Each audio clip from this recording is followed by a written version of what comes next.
Yeah, that is true. Where I am. Let's try this again. Holy cow. Hello, everybody, and welcome to another edition. Good Lord. Of the Paranormal Guyz.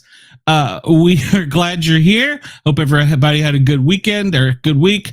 In case you missed it earlier, we had a taped episode, and it was at 2:00. It was the Paranormal Attorney. You can look for some bonus episodes coming with him. And that will always usually be pre-taped, so keep an eye out for that. I want to welcome WDJY to the family of Sportcat, and also want to welcome Radio Fairfax and Fairfax Cable Channel 37. Those are our new stations that we are growing onto. So I think that's it. That's all the news I got. Welcome to Chat's Open, phone lines open. Let's get that number up there for you guys so you can call in. We have some great guests tonight. Josh is first up. He has, I'm just going to let him tell you because I'm afraid I'm going to say too much. He does a lot of things. First off, let's see who is back here. We got the B Dizzle. Howdy, Bobby. I'm here. Yeah, you hanging are. In there. And you're not muted. Nope. I'm what's known as a professional. Yeah, well, I'm still learning. One of these days I'll get the hang of this. So.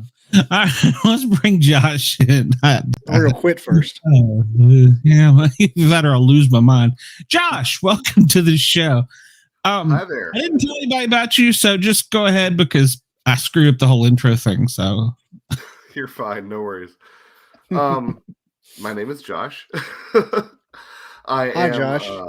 I am an author of several books on the supernatural, the paranormal, however you want to call it. I have trouble counting how many books there are because I've kind of had to split some of them in two. But I started with my first book in 2015, and my last nonfiction book came out in 2022. And what the main thing that I like to do when I work on my books is to look at these issues, these topics, through a comparative lens. In other words, I like to see how these different paranormal and supernatural experiences not only echo each other in modern reports, but also how they echo reports of things that we see from the past as well, whether that's folklore or ancient manuscripts or things like that. That's really where I get the most enjoyment out of looking at the paranormal. Mm-hmm. I had a similar thing talking to someone about the what's the word? The commonalities between the Fae and Bigfoot and how they're like the same thing if you take away the monkey. Yeah, you have no idea how glad I am to hear you bring that up because, a lot of what I do talks about, the fairy folk and, they've been so mistreated by pop culture that like our idea of what they are/were is so far from the original stories that people shared in Western Europe, arguably the world over, because this whole little people motif you see everywhere. But there's a lot of stuff with Bigfoot and fairies and knock on wood, wood knocking. Yep, that's absolutely one of them. And it's amazing to me how hyper specific it gets. I mean, I'm sure y'all have Scary. heard that there's some researchers, especially I've run into this in like big sky country, right, who claim up and down that Bigfoot sneak into their stables and braid their horses' manes at night. And I've actually found a reference to that with a Russian researcher who claims that one of the Russian Almas, he actually observed a Bigfoot, one of their Russian Bigfoot breaking into a stable and braiding a horse's mane. And you can find those exact same stories from 18th century Devon over in England, and it was always blamed on the fairies, or even in Nova Scotia to this day that happens. They blame it on the fairies. So that's what they call it, a fairy braid. Yeah. And the idea was that instead of using bridles and reins, they'd use they'd use the hair as the mane as stirrups. So what I try to do is I try to say, I don't necessarily think that Bigfoot are fairies or that fairies are Bigfoot, but that we tend to notice these strange things and apply them to whatever our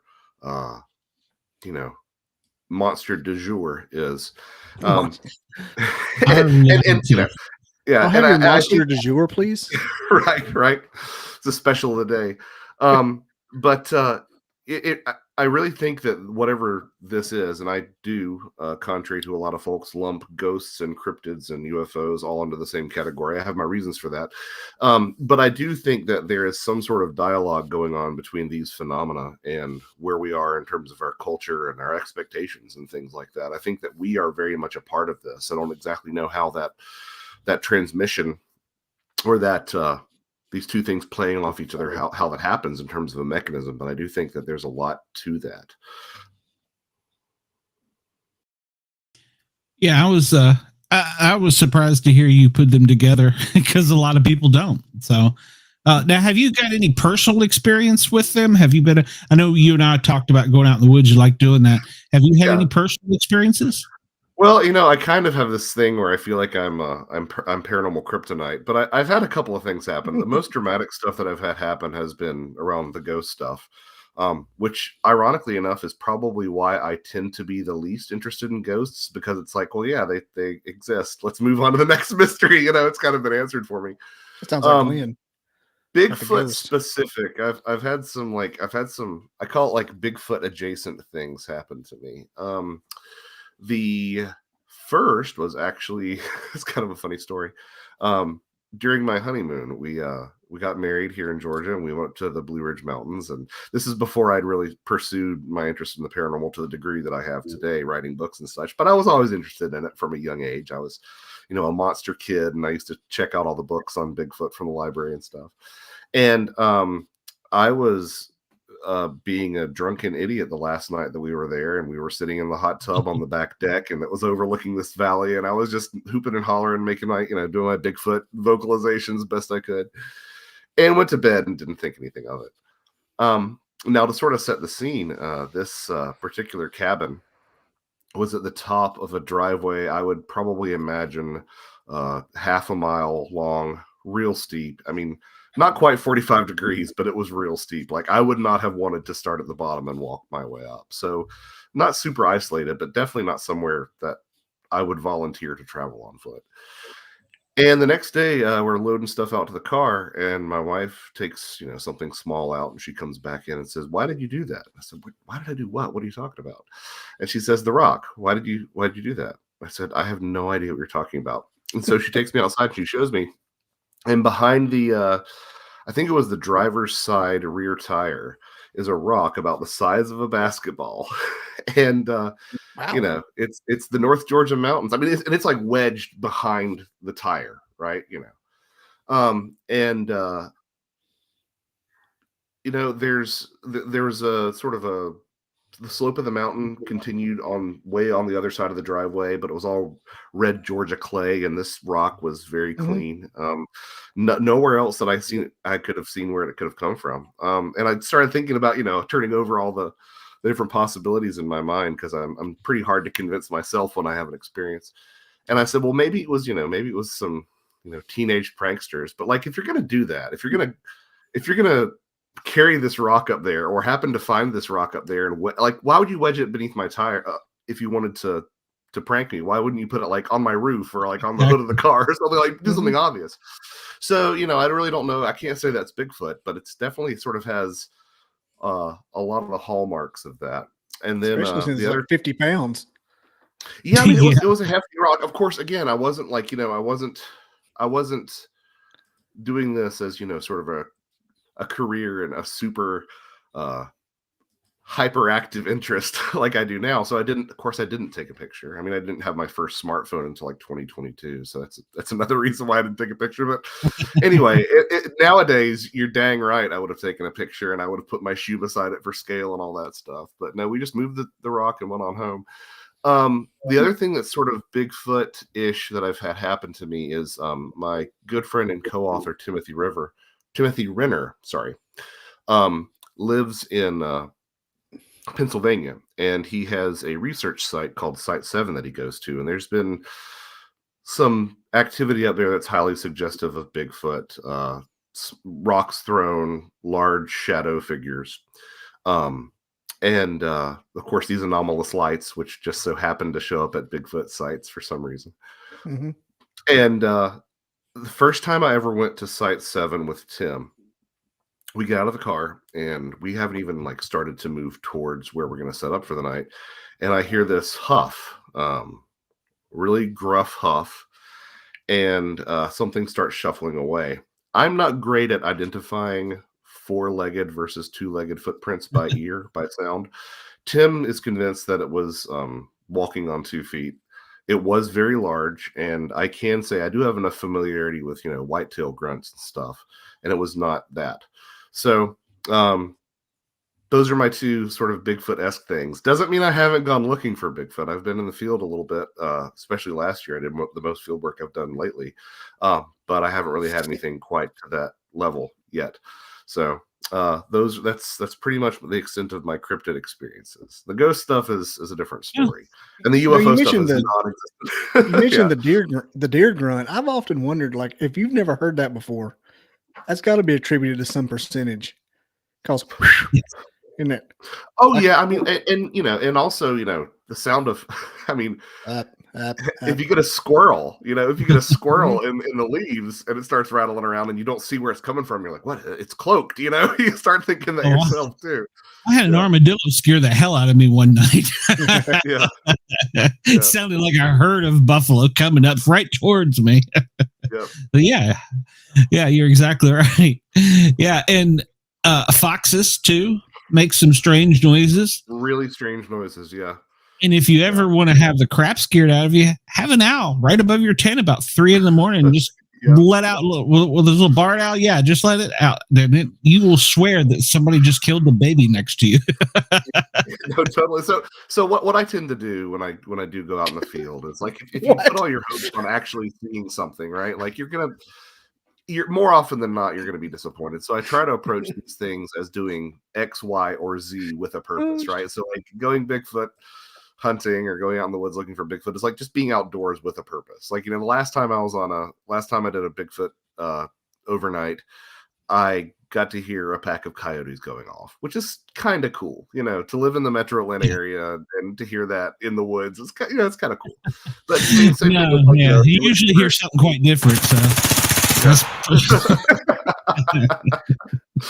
But if you're looking for UFOs, like it's sky watching, it's looking at the stars with a purpose. If you're on a ghost hunt, it's being in a historical location with a purpose, and that's sort of the way that I tend to offset my bad luck that I have in these experiences.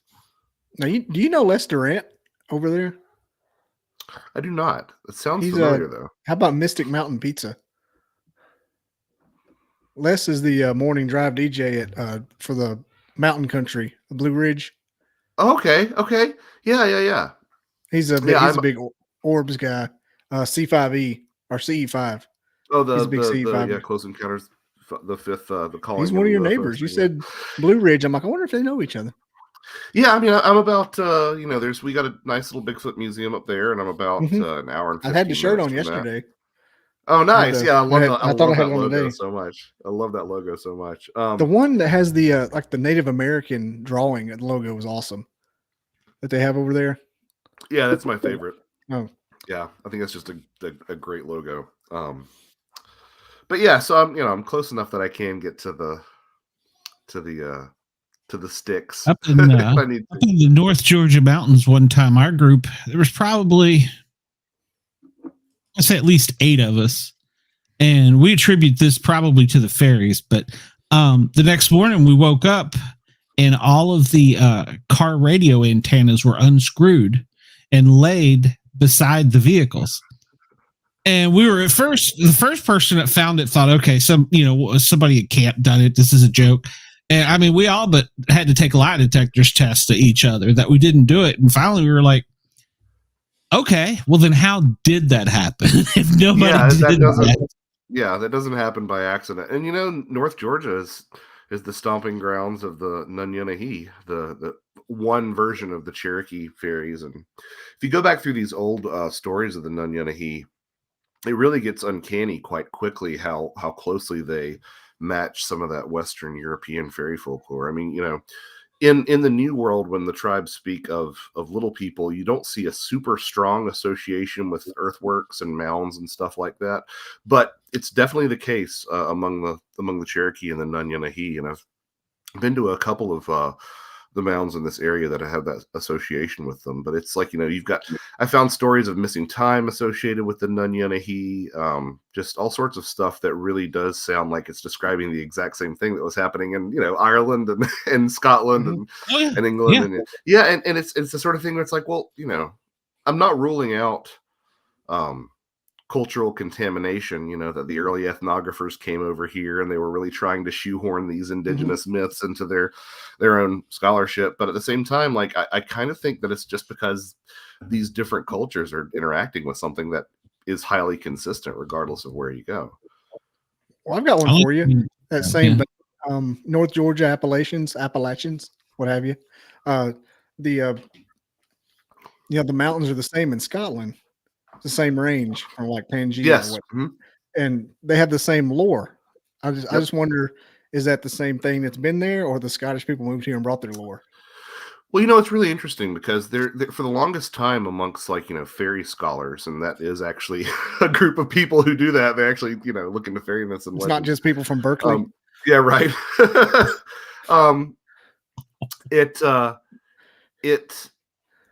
It was said that the only place that fairy folklore really made the transition across, the Atlantic, the only place it really took root was, the Northeast up through like Nova Scotia and Eastern Canada. But I really don't think that's the case. I really do think that fairy folklore is highly transmissible in terms of like how much it just sort of sticks with people and travels, throughout. And traveled, with settlers throughout the continental United States. I mean, I've found stories of Tommy knockers in Montana, which is a Cornish thing. And I think that particular topic, like the retention of fairy folklore from Western Europe to places like the Southeast that traditionally have not been considered amongst, at least settler communities, hotbeds of fairy activity. I think that's really being reconsidered in a big way. And in reality, what happened is these people brought these beliefs over here, and then they heard stories from, the Cherokee or the Creek or whomever. And, it sort of it became its own thing. And yeah, I mean, this is without even getting into the discussion of folk magic that, is a direct transplant from, the Highlands down into the Appalachians. Yeah. I think the one that triggers that whole similarity where they started putting 2 and 2 together was the standing up deer thing, the Wendigo. I think that's the thing not deer stuff. Yeah. You hear a whistle, no, you didn't, kind of thing. Yeah. I mean, and you go through this stuff, and it's so consistent, and that's been my big thing with these topics in general is that you look at these stories that. My favorite example is a good example. You're talking about the similarities between fairies and Bigfoot. There's this long-standing food taboo that if you go to fairyland or you're enticed to a fairy party, like don't eat the food, don't drink the drink because you'll be stuck there forever. And I believe it's one of the tribes on the coast of Alaska, the southern coast of Alaska. They have a Bigfoot analog known as the Prowess, and it's their version of Bigfoot. And it was said that if you if you were to be given food by the Bigfoot and you ate it, you'd be trapped with the Bigfoot forever. And what's more, like, once you took the food and you ate it, it looked like it was this delicious dried salmon, but it was in reality tree bark that was sort of glamored to appear differently. And I'm like, that's so specific. It's so specific, So what you really end up looking at, for me, like when I hear a story like that, I come to one of three conclusions, and all of them I think are really, paradigm changing, to use that phraseology. Like, either there was a truly international civilization that had a lot of cultural transmission that we don't recognize in the modern day, or things like the collective unconscious and archetypes, these ideas that are like sort of the human software that's embedded into every culture is a thing. Like, that's a thing, and that has, real lived implications. Or, the perspective that I adhere to the closest is that these stories sound similar because people are interacting with these things, and we all came up with these same sets of rules because, like, this is just what you do because this thing does exist, or these things. It's like exactly what they found. That's what happened. Yeah, trial and error. Lots of trial and error. I'll take it one step further. What if that's why we don't have any bodies? Is because when they die, they turn into tree bark. It's kind of funny. You're deep. I mean, it's so. This is the kind of stuff that I've had no caffeine. Oh, I'm glad you bring that up, because this is the kind of stuff that, like, some people we'd have this conversation with, and they'd kick us off the channel. Not here. But I mean, but and here's the thing: I'm not even sure how much I. Okay, we can get to that in a second. I have collected plenty of stories of people who say that they're staring at a tree stump and it moves and it's revealing itself to be a Bigfoot, or they're looking at a Bigfoot through binoculars and it freezes and another pair of people walk right by it and they think that it's a tree stump. There are some pretty prominent Bigfoot organizations that have sort of an unofficial motto that is shoot all the tree stumps, because they're convinced that these things can look exactly like trees and such. And that puts me in the mindset of things like dryads and these other fairy folk that are, that had such a close association with trees. There's even a story that, I don't know if you're familiar with Barton Nunnally, but Barton collected a story of a person, I think it was probably in Kentucky, who claimed that she had shot and killed a Bigfoot and it turned into a log and she made it into a coffee table. Now, I don't know if I believe that story, right? But from this, like, sort of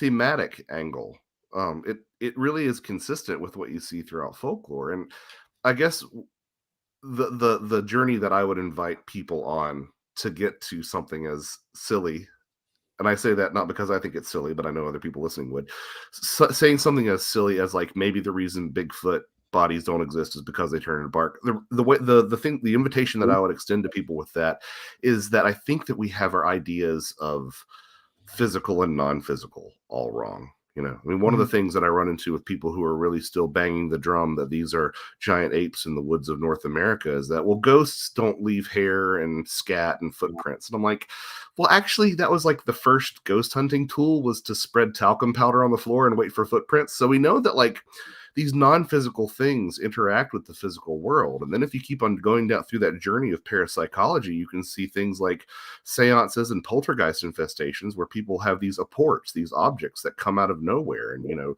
sometimes it's an actual, like, some of the most dramatic examples, it's like swords and cutlery, and there's no real origin source that they can trace on these things. So our idea of the way that the physical and the non-physical exist, I think, is really a false dichotomy. And once you sort of break down that barrier, it becomes a lot easier to say, well, I don't know if this is a literal truth or a metaphorical truth, but, like, there might be something to the idea that Bigfoot are trees. Like, I don't know.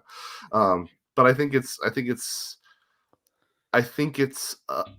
a place that you end up going if you are into Bigfoot and you've been around the community long enough and start to sympathize with some of the skeptical complaints, because there are some legitimate skeptical complaints. We should have a body. Like, I know about people not finding bears and cougars carcasses that often. I know that, but we found them. Like, at some point we found them. At least one. Yeah, exactly. Like, in the history of humankind, that's happened. So here I am, I'm sitting here and I'm like, well, these skeptical arguments make sense, but I've also talked to people that I know are telling me the truth. Hunters who know the difference between a bear and something that's walking around on two legs and covered in hair. So the only way that I see to really reconcile that is to really go in this strange direction. But that strange direction, I would argue, was completely consistent with things like ghosts and UFOs as well. Mm-hmm. Like you said, they put down talcum powder to see the footprints.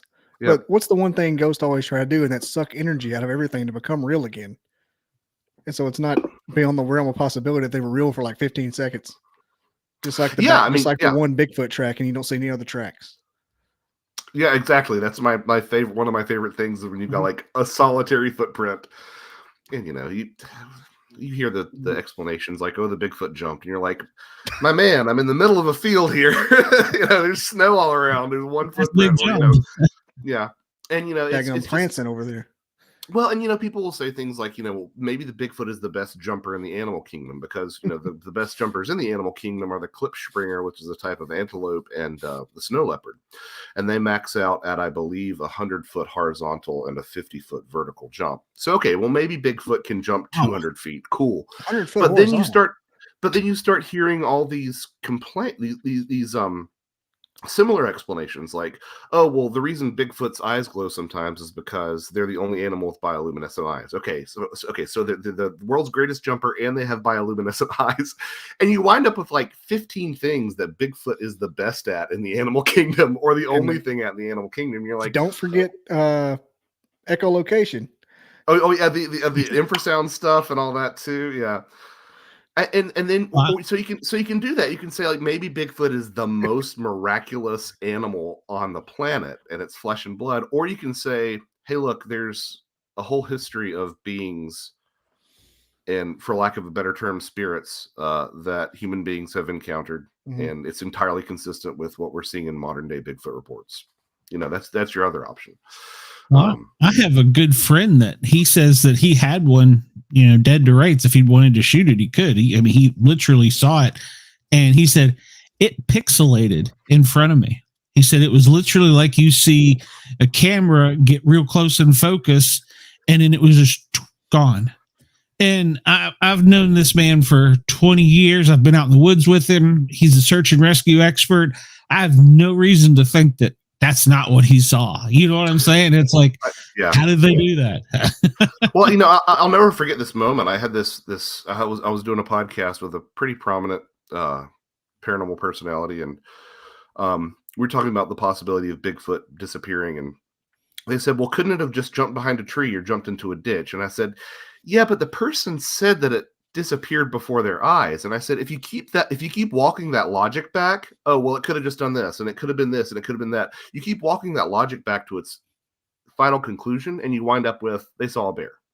Like, that's, at some point you have to say, I'm going to trust what this person saw. And I'm not saying that Bigfoot doesn't jump behind trees and Bigfoot doesn't jump into ditches, but at the same time, some of these are pretty clear about some of these witnesses are pretty clear about this thing just blinking out of sight, or in your case, pixelating. And, I've heard the cloaking thing before. I've heard about, I have a good friend who actually in his youth encountered what he described as a tiger made out of like polygons or pixels on a trail in Alabama. So it's not inconsistent with what I've seen. And again, it's like the only way I think that you can really reconcile this stuff is to get weird, honestly.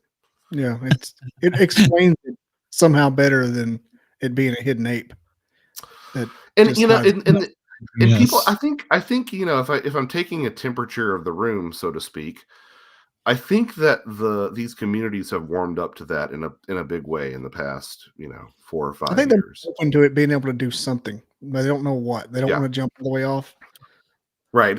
Well, that's my old I don't even know if it's a joke, but my old like scenario is that like, it's like with the UFO stuff, right? Like you get the lecturer into the bar after their talk, and you get a couple of beers in them, and they'll say, yeah, I think it's aliens, but I just keep having these weird synchronicities happening to me. They'll come out with the weird stuff, the reality bending stuff. And similarly with the Bigfoot stuff, like, you might have someone up there who's really staunch in that flesh and blood camp. And you get them to the bar and you get a couple beers in them, and they'll say, there was this one time where we were in this area where we always saw Bigfoot, and we didn't see Bigfoot this time, but we did see these lights that were bobbing through the forest. I don't know what's up with that. So yeah, people are really opening up, I think. And I call it beer boarding. is what I what? I call that Beer boarding. I have a few friends that work for special agencies, and every now and then we'll go out and have a few drinks, and they claim after a while, they're like, I can't talk to you. You beer board me. I talk too much around you. And I'm like, no, keep it up. You're like, no, I know where it'll go. It'll go out over your radio or your show. And I'm like, well, maybe. Well. Beer boarding works. Did you know BFRO used to have the Blue Forum where they could talk the woo thing, but they wouldn't put it on their main site? I did not hear about this. This is it's new called to the me. Blue Forum. I talked to Carter Brushard. He's a former BFRO investigator. He said they used to have it. They could talk about it on that forum, but they couldn't put it on the main site, and they would redact like the daggum Area 51, the part about the woo on the main site. Like they would change your story. Yeah, I mean, I've heard a lot of stories about I've heard a lot of stories about accounts getting thrown into the waste bin, but I didn't know about that. Mm-hmm. And that's really that's kind of what has bothered me about cryptozoology, and I'm kind of hurt. It hurts to say this because I grew up as a cryptozoology kid, right? But cryptozoology has this real desire. Cryptozoologists, I guess, have this real desire to have that I told you so moment. And they think that the only way they're going to get to that I told you so moment with the scientists, sitting at the big boys table in the cafeteria, is if they really pursue this line of like, Australopithecus, Gigantopithecus, whatever you want to call it. Like it's got to be that and it can't be anything else. And I think that they do that to their own detriment, honestly. Mm-hmm. No, I agree. Well, we were talking about the cool kids at that party. The most recent one you could get into play is Dogman. What's your opinion on that? Is it just another breed of Bigfoot, or is it something totally different? Or I mean, I don't really. Yeah, I've heard the Dogman is just a Bigfoot with a more baboon-like muzzle, and I can't say that that's not the case, right? Because I sure as heck haven't seen a Dogman myself, yeah. But most of the stories that I read are pretty clear that this isn't like, it kind of looks like a baboon head. It looks like a canine head. And I will say, like, I will stake everything in my bank on the fact that you're never going to get a Dogman body and you're never going to catch a Dogman. Like, it's just not going to happen. Because, you can make a case for certain cryptids being, relic species. But there's nothing that even approaches what Dogman is. Now, what I think is interesting is that you could make a very clear case that after anomalous lights, the most common paranormal thing seen around these Native American mounds is Dogman in terms of, the sort of phenomena. And there's been some really good and interesting scholarship recently that I was unaware of. But it appears that some of, I believe, the Adena culture would actually have what scholars have since called werewolf shamans, which were, intercessors between the human world and the spirit world, shamans, who would actually remove their front set of teeth. And the reason that they did that was they would facilitate a wolf muzzle that would be fit into the front of onto their face. So you'd actually have this sort of like wolf muzzle stuck onto their mouth.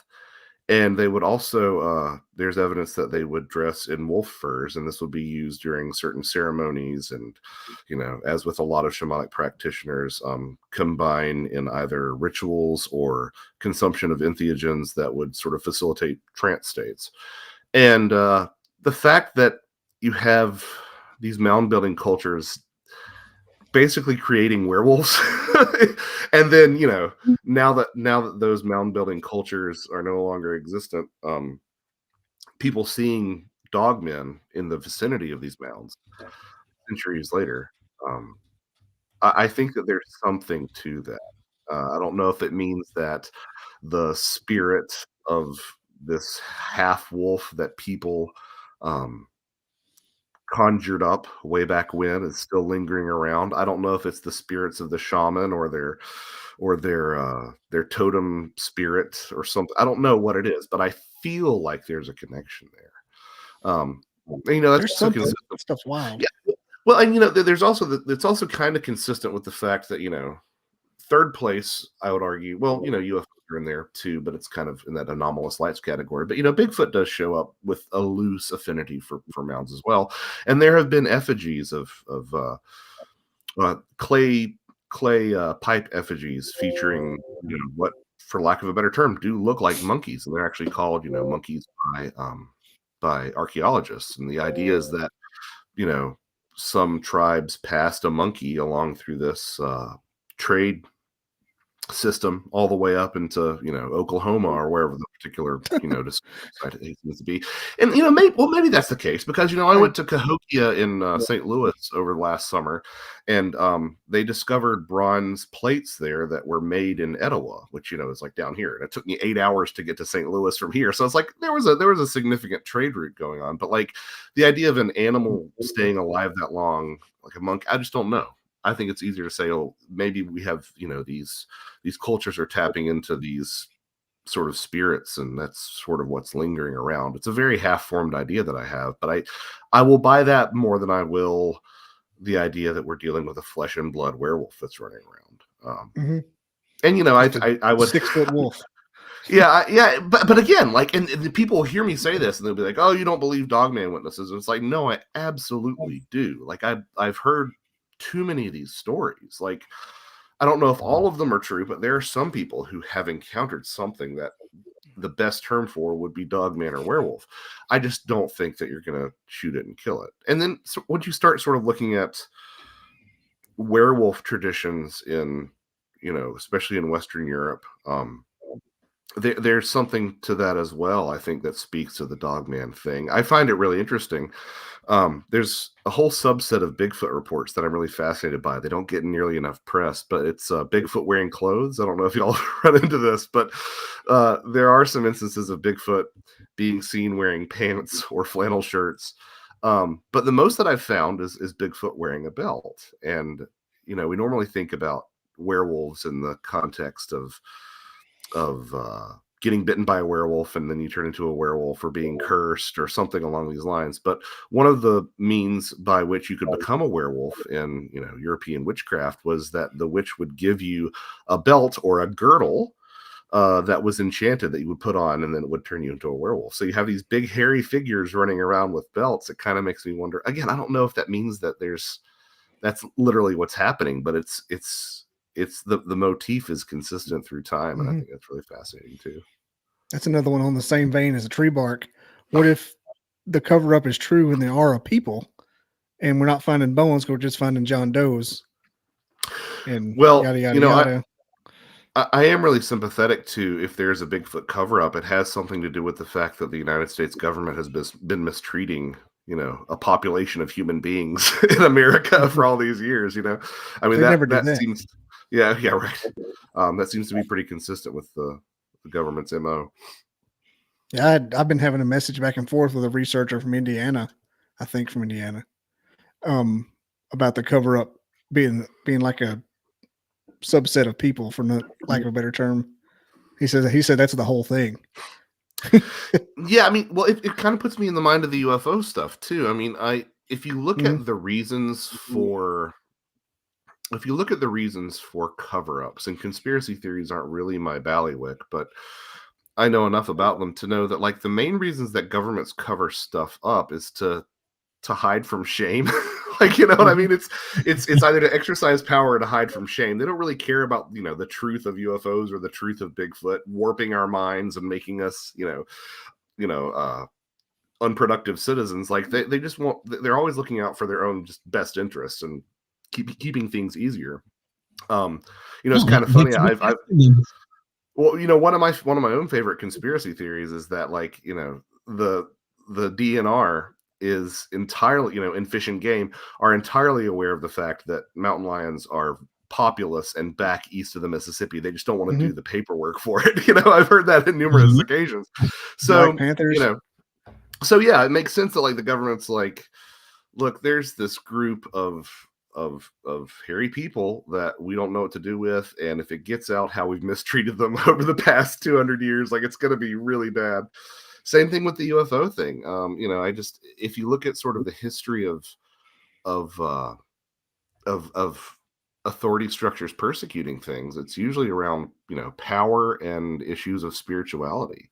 That was the whole thing with the Romans and the Christians, and I think that might be playing a role in why they don't want the UFO thing to get out, is because it doesn't have like implications for us not being alone in the universe. It has implications along the lines of, oh, you actually are an immortal being, and when you die, like that's not the end. Like that is something that would really undermine the power of authority structures, I think. And I think that might be what lies at the heart of the UFO question. It's like the fluoride thing and the is anything like that. The fact that Big Sugar won the fat debate thing, that Nikola Tesla's free energy, Tartarian mud flood. I mean, it all just goes on that same slide. Yeah, I mean, it's one of those things where you just got to think about the motivations behind these cover-ups, and it's not because there's just some aversion to the truth. There has to be a reason for why they want to hang on to the lie more than they want to embrace the truth, every time. Even the principle of just, I'm going to bring it up again, Glenn, manifesting something is true and 100% true and works, but they cover that up. Like, well, that puts me in the mind of, that puts me in the mindset of, do y'all know the real story behind Ape Canyon? Mm-mm. No, so you're familiar with the Ape Canyon story, right? A group of miners. I can't tell you what it is. Yeah. So the broad strokes are a group of miners trapped in a shack near Mount St. Helens, and they're attacked by Bigfoot overnight. Oh. Bigfoot are throwing boulders at the cabin. A Bigfoot reaches between the walls of the cabin, and they try to shoot it and tries to. Anyway, very famous story in cryptozoology. It appears in a lot of books that talk about the flesh and blood stuff. But if you actually go back and read the primary witness for the Ape Canyon incident, Fred Beck, if you read his pamphlet that he wrote about the incident, and again, this is where we know the Ape Canyon incident is from Fred Beck, and they're leaving out some important parts of the story. You'll find out that Fred Beck, I believe he grew up a spiritualist. He had a lot of strange manifestations and apports in his life as a child. The actual mining claim that they were going to when they reached the Ape Canyon mine, the name of the canyon was the Vander White Mine, and he named that after a female guardian spirit that led him to the mine and led him and his partners to the mine through the appearance of a giant white arrow in the sky. While he was at the Ape Canyon / Vander White mine site, he encountered what sounds like, if you read the book, sounds like the spirit of a young girl. He also had a pencil, a port into his hand when he needed one, just manifested like you were alluding to. And then even the whole Ape Canyon story starts out before they even see Bigfoot. The first thing they notice is just two footprints in a sandbar that's like 60 feet wide. And one of the guys makes the remark, he says, it looks like something was dropped there and picked right back up. And it's two Bigfoot prints in the middle of the sandbar. They heard these knocking and banging sounds from underground, which again are really consistent with fairy folklore. And here's the thing. I'm not saying that Fred Beck is the world's most reliable narrator, right? But if you're basing most of the Ape Canyon story on his testimony, you can't leave that other stuff out. You know what I mean? Like you can't sort of pick the stuff out that flatters your own biases and leave all that other weird stuff out because you don't like what it suggests about Bigfoot. So, yeah. What the Roman Empire did. We decided we were just going to change history, but yeah. And Bobby talks about manifestation a lot. I think there's something to it with the intent. And things like when we go out in the woods, I feel like we have more experiences than other groups because of our intent. And we set our intent way before we go out in the woods so that it's clear, what we're going to do. We're not going to come out there and, with the bang stick and shoot you. So I think that's where we have more interaction.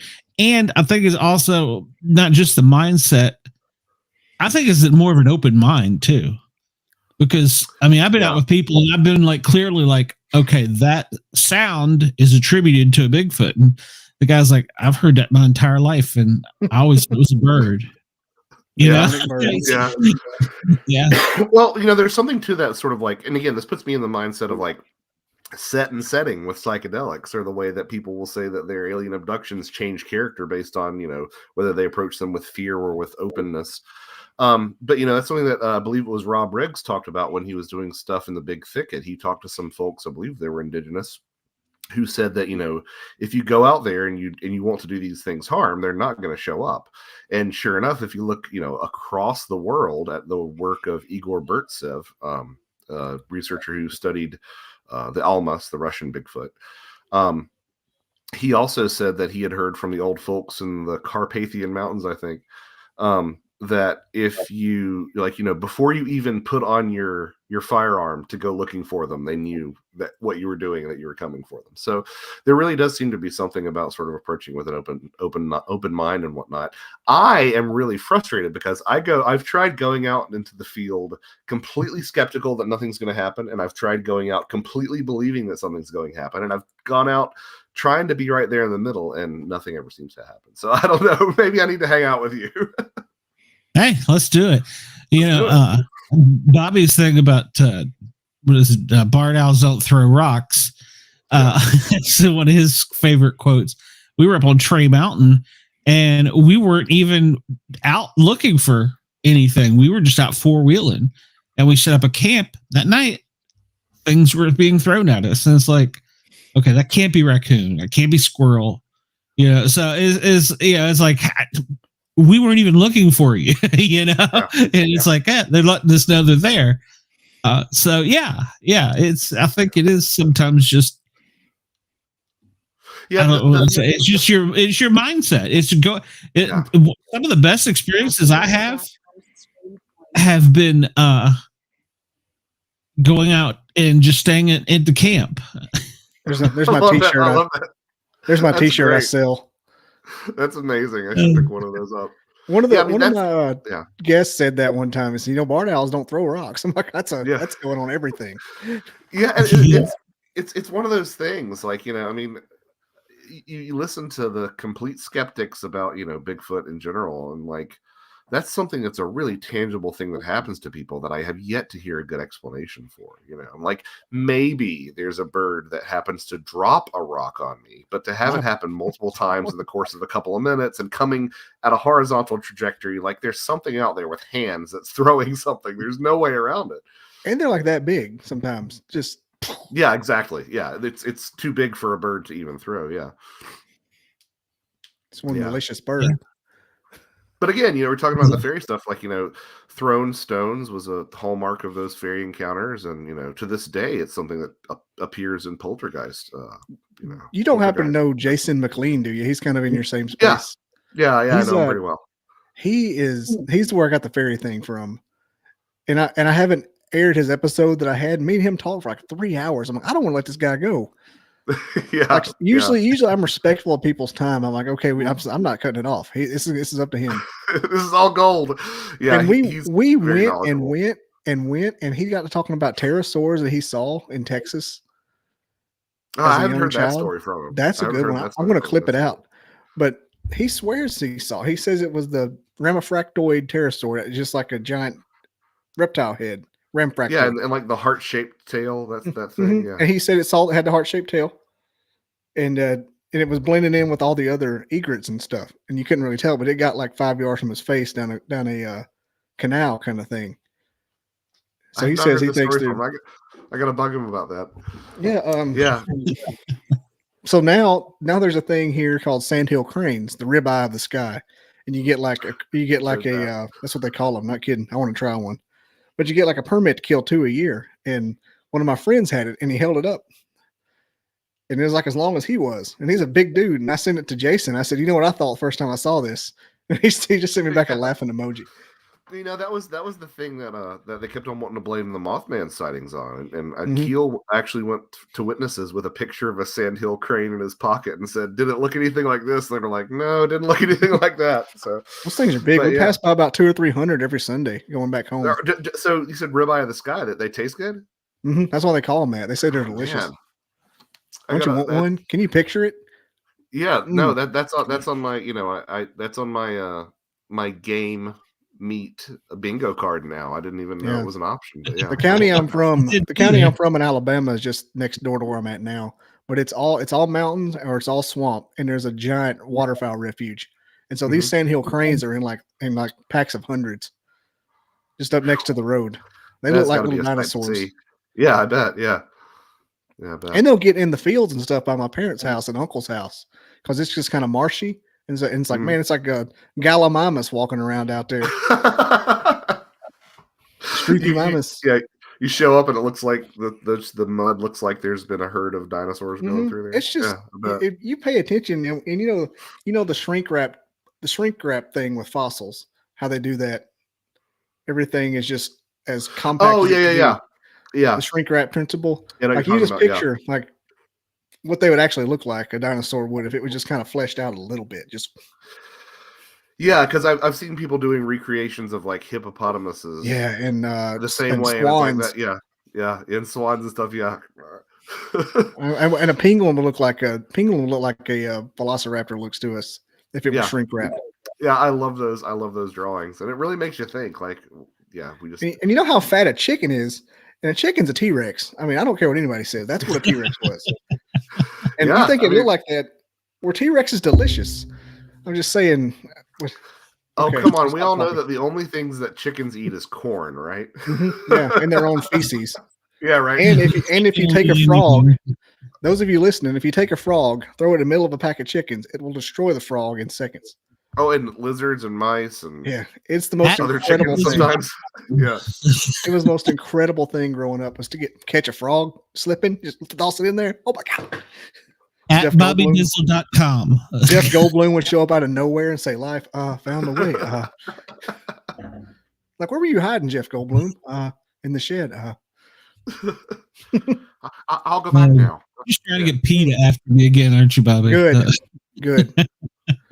Send them to my house. BobbyDizzle.com. Send all your complaints. I'll put Master Splinter on that ass. Send all complaints to BobbyDizzle.com.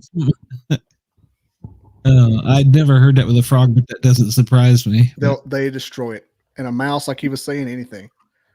Yeah, chicken will eat anything. Yeah. My uncle was a veterinarian and he had everything up there, and I was afraid to go in the chicken coop. So when I was a kid,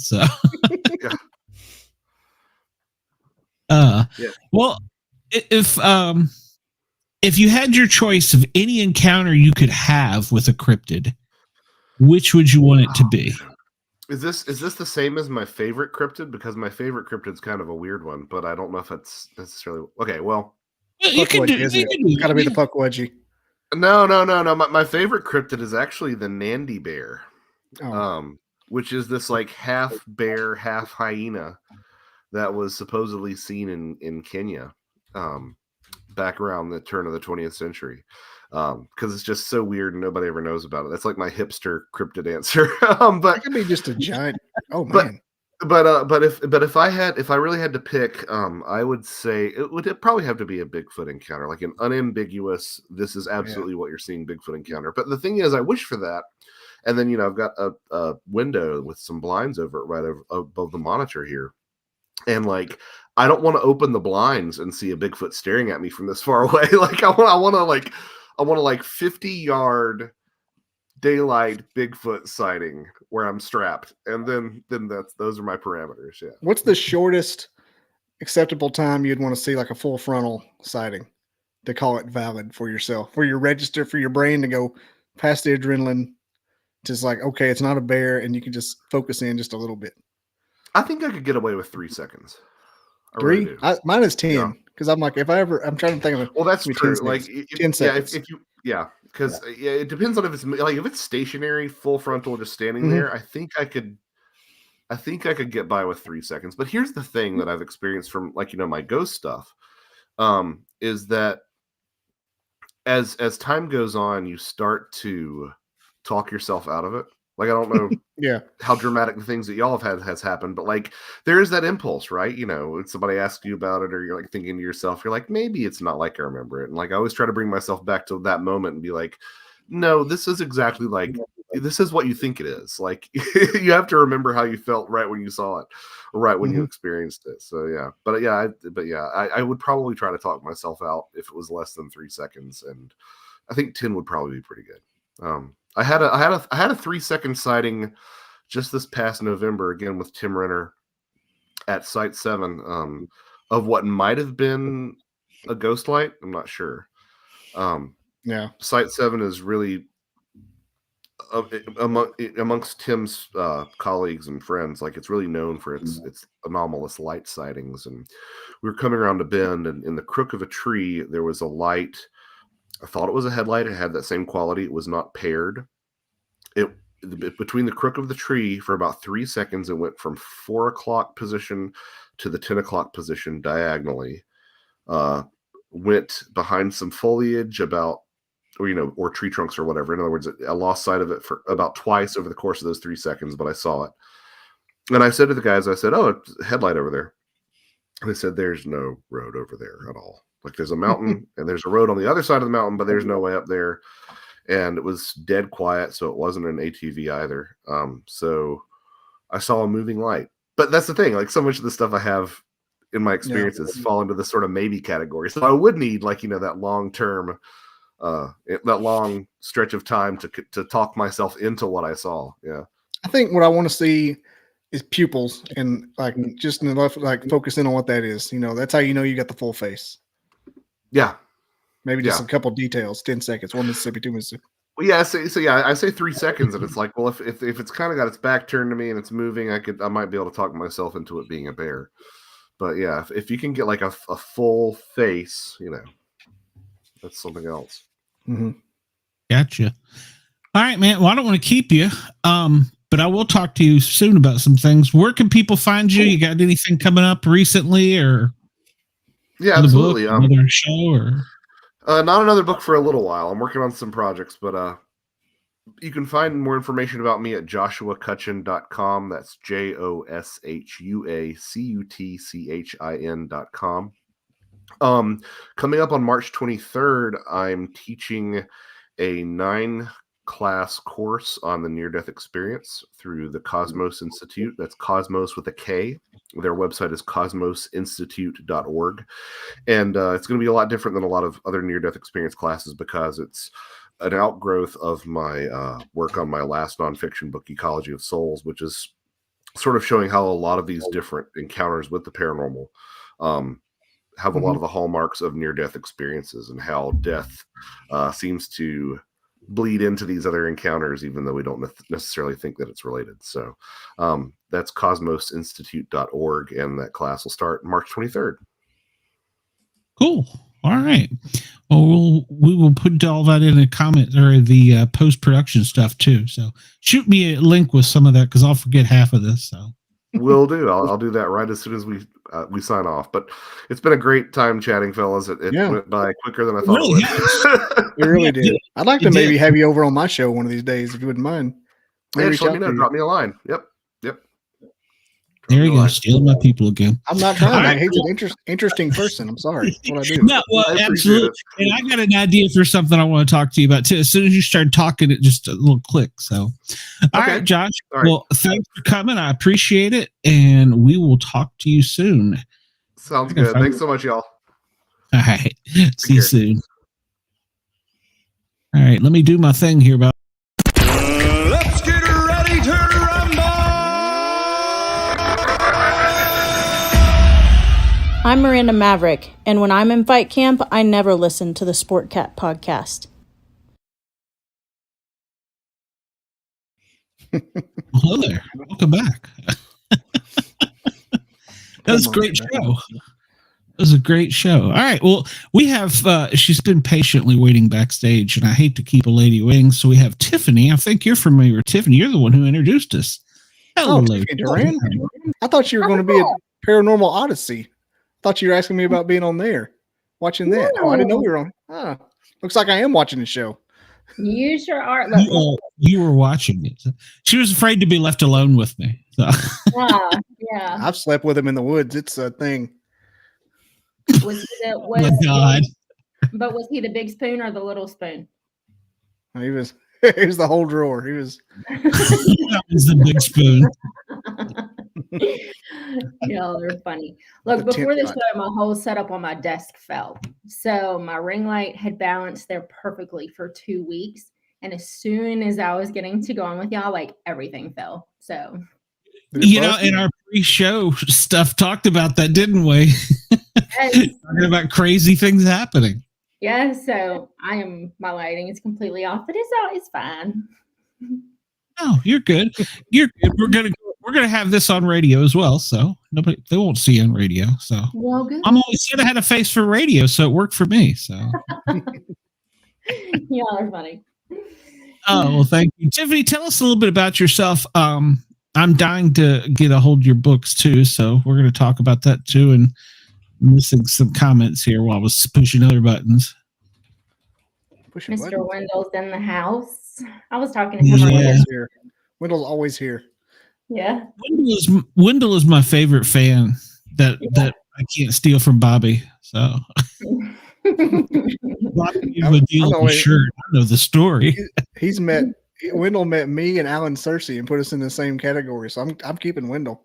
He's got winded me with flattery.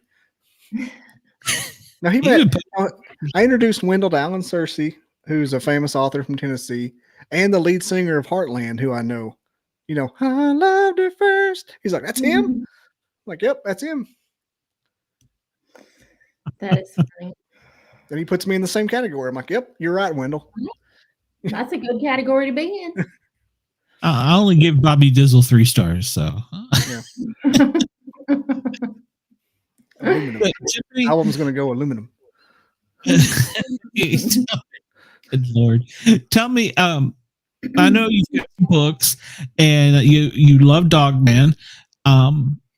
So tell us a little bit about it. We were talking about Dogman earlier on. I don't know if you caught any of Josh. He has some very interesting topics. I did. And you guys, he's a rough act. That's a hard act to follow. I mean, because Josh Cutchin is come on. What's funny is I had no idea who I was going to be. I just jumped on here because I just gotten free, and I was like, okay, we'll just talk to this guy. I'm like, oh shit. Yeah, I heard him on another podcast the other day. He was on there with Timothy Renner. And I was like, no way, I'm coming on after him.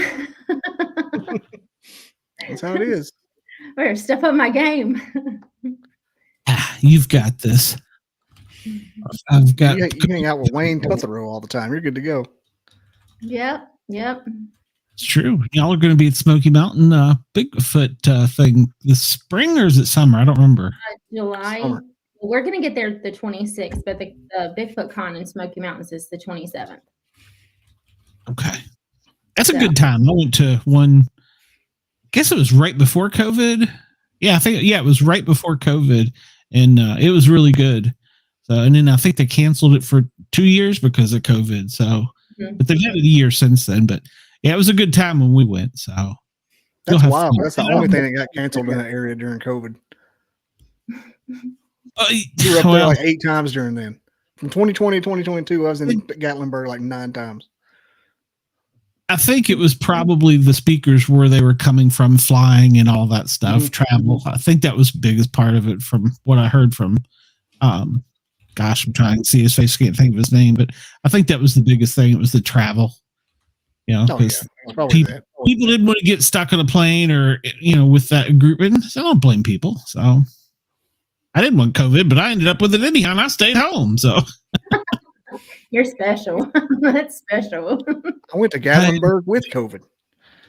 Shame on you, Bobby. I didn't spread it. I called it Smoky Mountain variant. BobbyDizzle.com. I didn't know. Complaints. I took antibodies like 2 weeks later and had antibodies. I was like, I bet that's what that crap was. Because I nostrils stung and I had a headache for a minute. Yep. Yep. But yes, I have been married for over 20 years to the love of my life, Mr. Zach. He is known best on the internet as Mr. Tiffany. Uh, I love Zach. I'm gonna get him a shirt. I just gotta find out. I just need to get one made. Figure out where I can get one made, and he already said he'd wear it. So that would be really cool if I could find a shirt and have it made for him to wear to the Smokies. That would be cool. If you don't, it's a sin because I want my picture with it. Yeah. Okay. Well, I have 4.5 months, so I will get on that. Wendell can get a T-shirt made in like a week and a half. I mean, you just need to outsource it. Yeah. Yeah, because he said you get it out. I was gonna say I got a guy too, so I got a guy. So yeah, we could definitely make that happen. I gotta get a picture with him. He made one of my podcast clips. Yeah. It's all about Zach. Yeah. He sure did. Because it was effing gone. Fast. It was gone. Gone with the wind. That's funny. But I came into this world. Well, I've always been fascinated. With Bigfoot, and my dad actually introduced me to that world when I was 12. And he was in Vietnam, and I'm really thinking he may have seen some of those rock apes over there. Mm-hmm. That might be where he got that. I don't know, but he's the first one who introduced me to Bigfoot and extraterrestrials. So I was like super curious from the time I was 12. Got married, had kids. I did retail. I have like 25 years of customer service. But I finally quit my job last May, actually on Mother's Day. So yay me. But then Wayne had reached out to me the day after and had asked me if I would be interested in writing little episodes for Paranormal Odyssey. And I said, yeah, sure. So we came up with an idea and a name for it. And then that's when the Unfamiliars was born. And so then I think it was a week later, Brian from Sasquatch Odyssey reached out to me and wanted me to do the same for him. So since I was doing Bigfoot for Wayne, that I didn't want to do Bigfoot for both of them, So I was like, well, I'll do Dogman. And that's when Dogman Terror in the Woods was born. So fast forward, I did that. And that's hard to write two shows at one time. One came out a week earlier than the other. But I sat down and they were turned into novels. And then Hanger One picked them up. I think it was in August of last year. So they're on pre-order now through Hanger One Publishing. But to sit down and write 2 novels, let's see, in 3 months, that's a lot. That was a lot of. That's a lot. Yeah. How'd you get that down with the editing and stuff? Well, I have this nifty little editor tool on Word. So I cleaned it up as much as possible. And then I sent it to Alex and they did everything else. Did you use Clippy? No, it's just the editor that comes with Word. Yeah. Remember Clippy? Yeah. Remember the little paper clip that would help you in Microsoft Word? I don't remember. That was a long time ago. Yeah. I don't know, but see, Bobby's younger than me, so I should know. But I don't. Bobby's younger than all of us, so. I don't know. He had a big 4.0 not long ago, so he's getting close. He's getting close. But before I had yes, dude, I have I go to the chiropractor. It works. Yeah. Keep in mind at Bay. I've already been. I went for like 6 months. Did you? The chiropractor? Mm-hmm. Yeah. It stopped. It stopped helping any, and I was going to kickboxing, which kind of loosened me up, and so I just stopped going. $70 a month. It's good stuff. I only pay mine $40. We had one. You walk in, they pop you, and you leave. Yeah, I was gonna say, yeah. Here in Atlanta, they're like snap, crackle, pop next. So it'll be $100. Exactly. I'm in there less than 10 minutes, and I walk out, and I'm completely symmetrical, and everything works. Did you have like the unlimited visits though? I didn't know if that was like I could go I could go and scan in, and if a bed was open, I'd go and do it, and they'd pop me a couple times. I'd leave. I could go like 2 or 3 times a week. Actually, I have several friends that are chiropractors up in Knoxville, and yeah, I keep telling them they're a racket. Hey, it helped. It helped when I needed it. It helped till I got better and started doing yoga and going back to kickboxing. Yeah, because the longer you sit, the stiffer you get. And the yoga is what got me out of it. I had thought many times if I had not went to paramedic school, I would, my second choice would have been chiropractic. Even though I get my grief about it, that would have been my second choice because I actually am kind of fascinated by it. So, just like the emergency medicine. So, Dr. Glenn. Ditch Dr. Glenn. So you have written these novels in such a short period of time. We had an author on here that said that she had one dream. And it was such a vivid and long dream that she got a complete 400-page novel out of it. Jesus. Wow. Yeah. And so I don't know how you do that, because I sit here and I'll plink on little things that I'm, trying to bring out to put in word. And it's like, I'm going, how do you maintain the focus? And what is your secret? Well, and it's funny because a lot of people, and I didn't do this when I was writing The Unfamiliars or Dogman, Terror in the Woods, or my other 2 published books, which are completely different genres. They're romance suspense. I will listen to classical music, just low in the background. They say if you listen to classical music, it makes you smarter, but I'm like the picture of that does not work, but it does help some people. But I can sit down in front of the laptop, and just, if I have the start of an idea, I can just write it. And it just flows. Wow. That's a talent. It really is. Some of the people that I surround myself with, they taught me remote viewing. And that's one of the things they talk about is when you see things like you're speaking of, that you're actually viewing them. Does that make sense? Yes. And, yeah, because I can see, not to interrupt you, I'm sorry, but I can see the scene in my head, and then it's just piecing it together in the right words, and keeping up with the timeline and making sure all that is straight. But I'm not one to sit down and make this outline like they teach you in school. If I had to make an outline, I would not be able to write. So I am by definition a pantser. I just do it by the seat of my pants, and it works out pretty well. So. Well, I think that's probably how I would do it too. Yeah, and if you're seeing it, you're visualizing it, you're letting that information flow, and it's. Yeah, I never could do it the other way. It's like when they start teaching you how to draw things. I can't draw a straight line, but if I sit down and put my mind to it, and I'm like, okay, I got this, and I just start kind of letting my brain do it.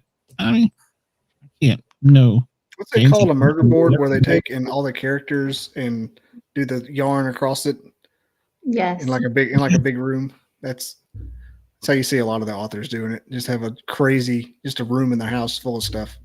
Oh my gosh, I have red yarn everywhere because my brain is just it just fires off everything. But if I have an idea come to me, and I did it with, I wrote Desires of the Heart.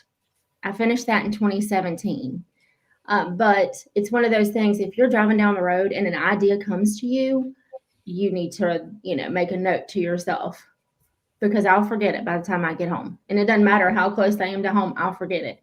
So if I was driving down the road and there was a certain song that I actually wrote one of the scenes in the book to.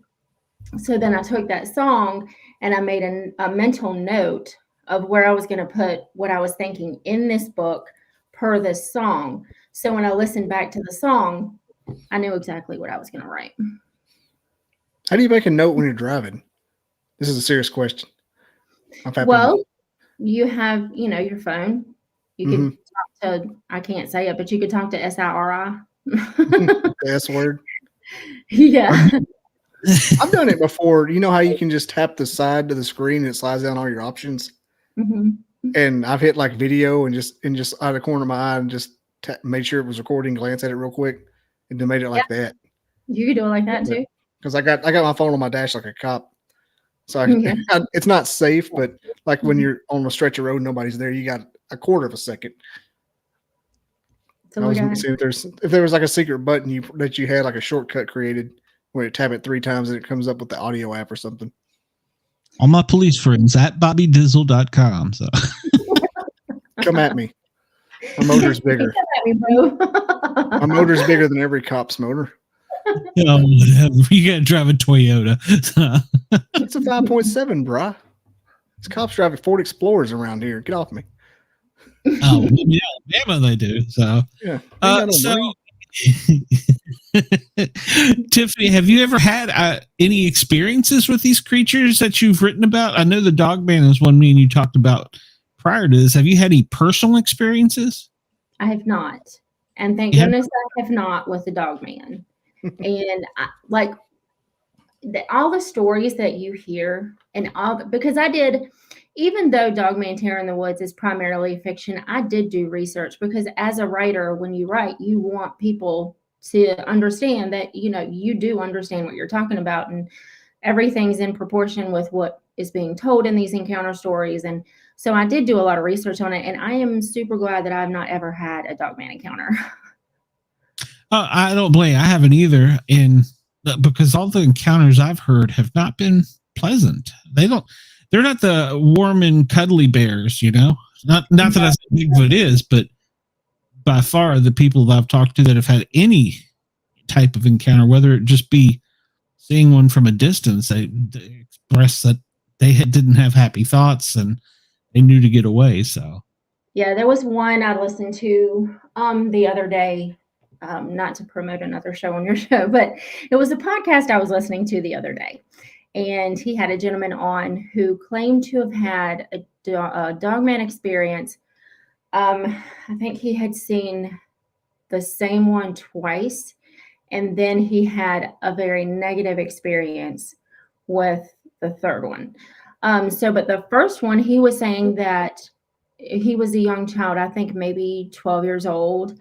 And this it was like a puppy Dogman. It was very young, but it was injured.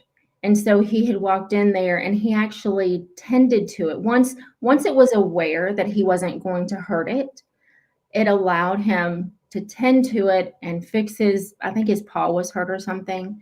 And then he saw the same one as it was older, but there wasn't any interaction there. And then his third experience was like the awful kind you always hear. So I haven't had any Dogman experiences though, thank goodness, because I've not heard really a good encounter at all. Yeah, me either. So, aside from the ghost stuff, have you had any other type of Bigfoot or ET even, or they may be the same, who knows? But yeah, I haven't seen any lights. I wouldn't mind seeing lights because the more I learn about them, I think they're, intricately, they're just really cool things. I have not had any UFO experiences. My husband had his own Bigfoot 3-second sighting. I think it was in 2021-ish. And then I started having, rocks left in front of our house and stacked up on our rock wall and things. 1 second, Tiffany. Good afternoon or good evening. You're on the air. This is somebody calling in. So can you hear us? Yeah, I hear you, Glenn. Hey, what's going on? I sent y'all links to for the shirts. I saw that. So. And make sure you get the next size up from what you actually wear because they do shrink. Okay. All right. That's good advice, Wendell. All right. So I will make sure. Well, you just told her. So do you have any questions for her while you're here, Wendell? I mean, you are mine and Bobby's biggest fans. Me and her, we spoke for a while earlier today. Oh, okay. So, okay. Well, good deal. All right. Well, go find Dina. Tell her she's missing the show. So Take her to the Apple store. All right, I'll do that. all right, Wendell. Talk to you soon. All right, talk to you later. All right. Bye-bye. Like I'm on a sports show right now. It's Wendell from Anniston. As soon as I saw the number, it doesn't say who. I just saw where it was from. I was like, 205. I didn't put his comment on the screen. I love Wendell to death. Earlier, I had a tape show. I'm sorry, we got way off subject here, Tiffany. But I had a tape show, and he's messaging me, going, "Why aren't you answering me?" Bless his heart. He got so mad at me one time. The first time he found out I was doing a recording, he goes, "This is stupid." He goes, "You should tell somebody." I said it was a live premiere. Oh, that's funny. Okay, Tiffany, back to we conclude the Wendell intermission and go back to Tiffany. Kevin S is here. What are you working on right now, Kevin? Silence. Yeah, go ahead, Tiffany. It's just, That was an inside joke. That was an inside joke. Sorry. Okay. TPS reports. That's part of it. That's part of the joke. But yeah, so I mean, he had his experience, and then I had experienced we had rocks that were laid up on top of the wall, just things that we couldn't explain away. Nothing made sense, It was Well, as you remember, Josh, that's not uncommon. right. Yep. Sometimes freaky, weird things happen in the woods, and a lot of people don't even recognize them. Yeah. You know what I'm saying? It's like they don't even oh, well, those are acorns falling, not going that way. They're not, or exactly. So it's like they automatically want to go to the part of the brain where everything's warm, cozy, friendly, nothing's going to hurt you. It's like Disney. Yeah. Yeah. And before I started this, that's where I wanted my brain. I wanted my brain and the comfort, And then it was like when I was like, God was saying, leave this job. And I'm like, what are you talking about? I have health insurance and I'm, making this much money and this much money is going to this and blah, blah, blah. And he's like, I don't care, leave. And so I was like, okay. And so I left, and that's what started everything. And so when I did, and I'm not going to talk about this long because my computer will freeze, but when I did this show with Keith Linder by myself, I was telling you before, my screen froze for 8 minutes, and I was like in the worst face, and I was frozen for 8 minutes like this. But no, before this, chicken with a capital C. I didn't want to talk about the scary stuff, but now it's like, come on, let's have a conversation. And so when he had reached out to me, I like in depth studied his case for 8 days before he came on. But beforehand, I wouldn't have done that. But it's you have to get out of your comfort zone to grow, because if not, you're just going to shrivel up. So a lot of it's weird to get out of your comfort zone like that. To get into the shit with the haunted stuff, that's a different world. Oh my gosh, I know. Yeah. Because you watch Matt Moneymaker and everybody and Zach Bagans do stuff, but you're in there with it. Ooh, it's different. Yeah. No, it's very bizarre getting out of that headspace and jumping into another headspace. But it's necessary because, like I said, you don't grow in your comfort zone. You have to, just trust and go. Because had I not trusted that leading, I would still be working retail. I would still be miserable. It would be 10 times more toxic than what it was. And I would just be a horrible shell of a person. So I was like, all right. And so then since I trusted that, my first book came out, is on Amazon, Desires of the Heart. I was able to finish this sequel to Desires of the Heart, which is Forbidden Desires, which is also on Amazon. And then the opportunity to have these two books seemingly fall into my lap to do. I mean, and if I hadn't trusted and just followed my, leading, I would be awful. So you said that your bad coworker turned into the boss. no, she was my boss. Yeah. Yes. Oh, you're talking about, okay. So when I worked there, and you'll see her in our chats too, her name is Candy. She was my boss. She's like my best friend. But yeah, there was several bad coworkers there. And when she left, somebody else should have had her job, but they had hired another person, and he immediately got that job. And it was just like, it was a horribly toxic situation. Mm-hmm. They happen more times than not sometimes. It's amazing how one person can change to make a situation so much worse. Yes. I mean, in any field, I know what your husband does, in any field, especially our field. 24 hours with the wrong person, and you come home wanting to bite the head off of a bat or something. So, you've been there. And remind me sometime to tell you, I don't think I followed my inner voice until I got drugged down the road. So, but I mean, I guess Bobby's heard this story a million times, and I'm sure maybe the people listening on Yerg's Radio or WDJY or Fairfax Radio haven't heard it, but more than one time I was knocked out of my career as a paramedic. Never listened to it, always fought. I literally, incurable brain disease. They say you'll never get back on a truck. I fought my way back, climbed out, was on the fire truck. It's where I wanted to be. Perfectly happy. Answer a call one day. This voice in my head says, "Don't get bit." And hell's this thing talking about? Like Bobby's heard me say, there's little chihuahuas on the front porch. There's a fight going on. PD's coming, sirens, helicopter, all that good fun stuff. I'm like, I can kick the chihuahuas. Data clear. Next time, this voice in my head screams, "Don't get bit." I'm like, what the Sam hell is this? And now I'm arguing with myself. In my own head. Exactly. And then I didn't realize, I felt a tap in my hand. I didn't realize it was a pit bull attacked me. Oh no. Yeah, she got me good. She got me 3 real good times before I got the kick in.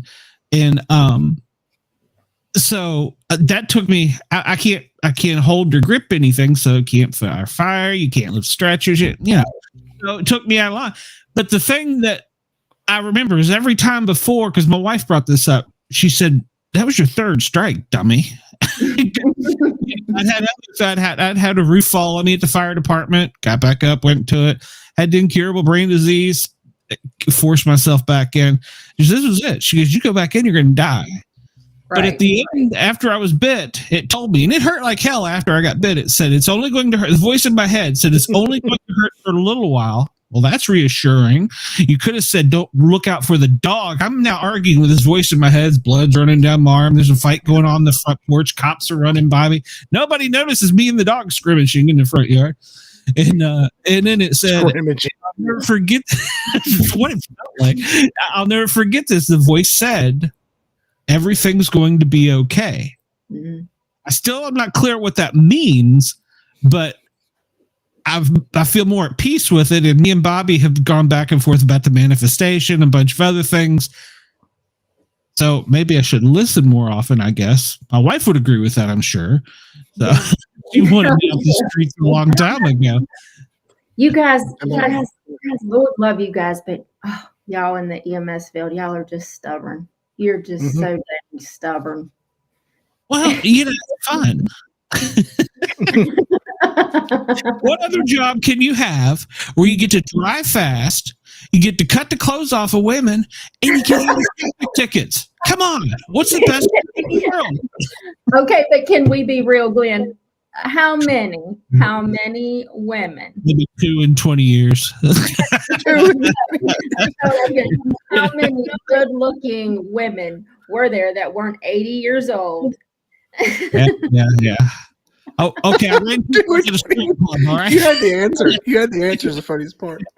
I knew what she was going to say right on. And she's absolutely right. That was a good call, too. If you've never seen Strippers Fight, holy cow, they should put that on TV. That is some good entertainment. Pete even stands back going, I ain't done. Let them, they'll work this out. Right. So, it's true.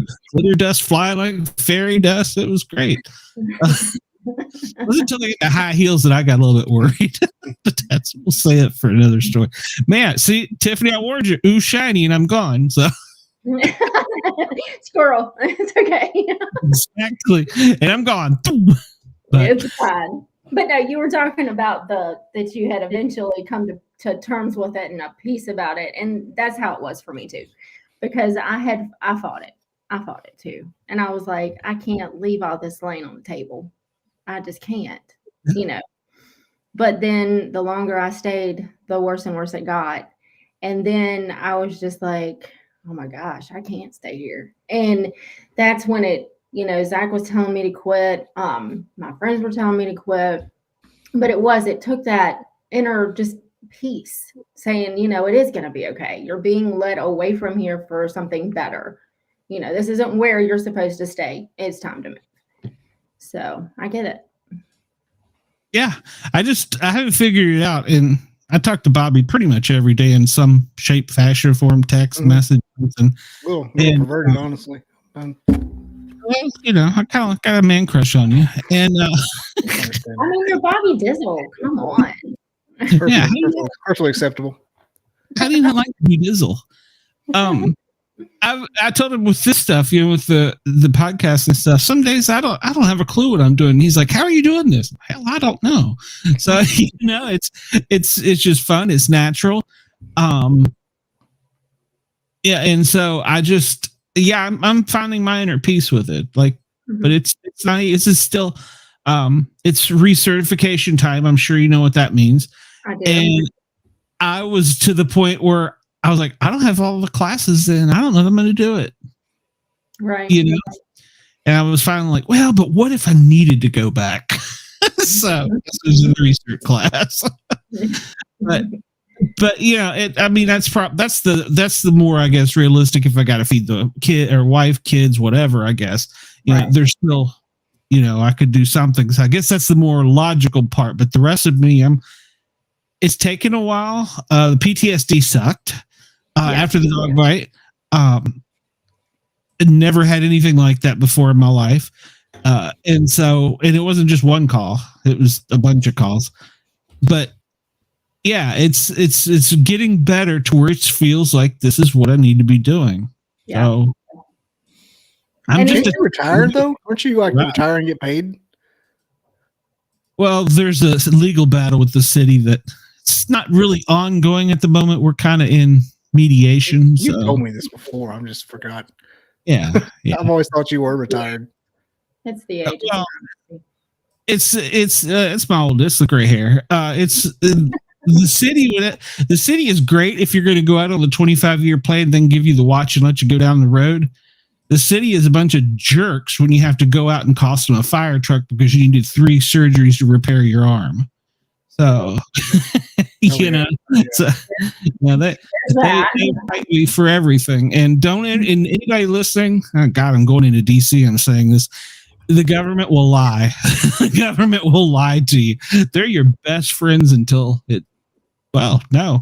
And you know what? None of my coworkers I thought were my great friends come to visit me. Mm-hmm. No calls, nothing. Yeah. That makes it worse. So, but okay, this show's not about me. It's about Tiffany. So I don't even know where I'm at right now. We have entered the twilight zone. Well, see, we tricked Bobby into coming over here, so this is kind of a combination of. I'm mentally picturing myself in Kate's Cove with Zach just riding around. Wait a minute! If you got a man crush on him, I might need to talk to him. So, I think there's a bromance, Glenn. I think, I'll have to meet this guy. So we have to tell him to be Dizzle. So he's got a decent story. Yeah. What did you call him, Bobby? The Travis Kelce of Bigfooting? Yeah. Travis. Yeah. I forgot about that. Yeah. I called you the Taylor Swift or something. I can't remember what it was. Yes. Yeah, because you were talking about we had just batted around the idea of going to Tennessee, and you had talked about trying to get up there. You know, I was like the Taylor Swift, and I'm like, holy, well, thanks. And then you said, yeah, and Sax the Travis Kelsey.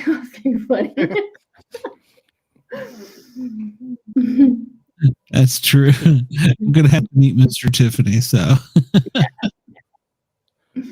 He's a great guy. I think it's gonna be on the weekend where it's right before my wife goes back to school.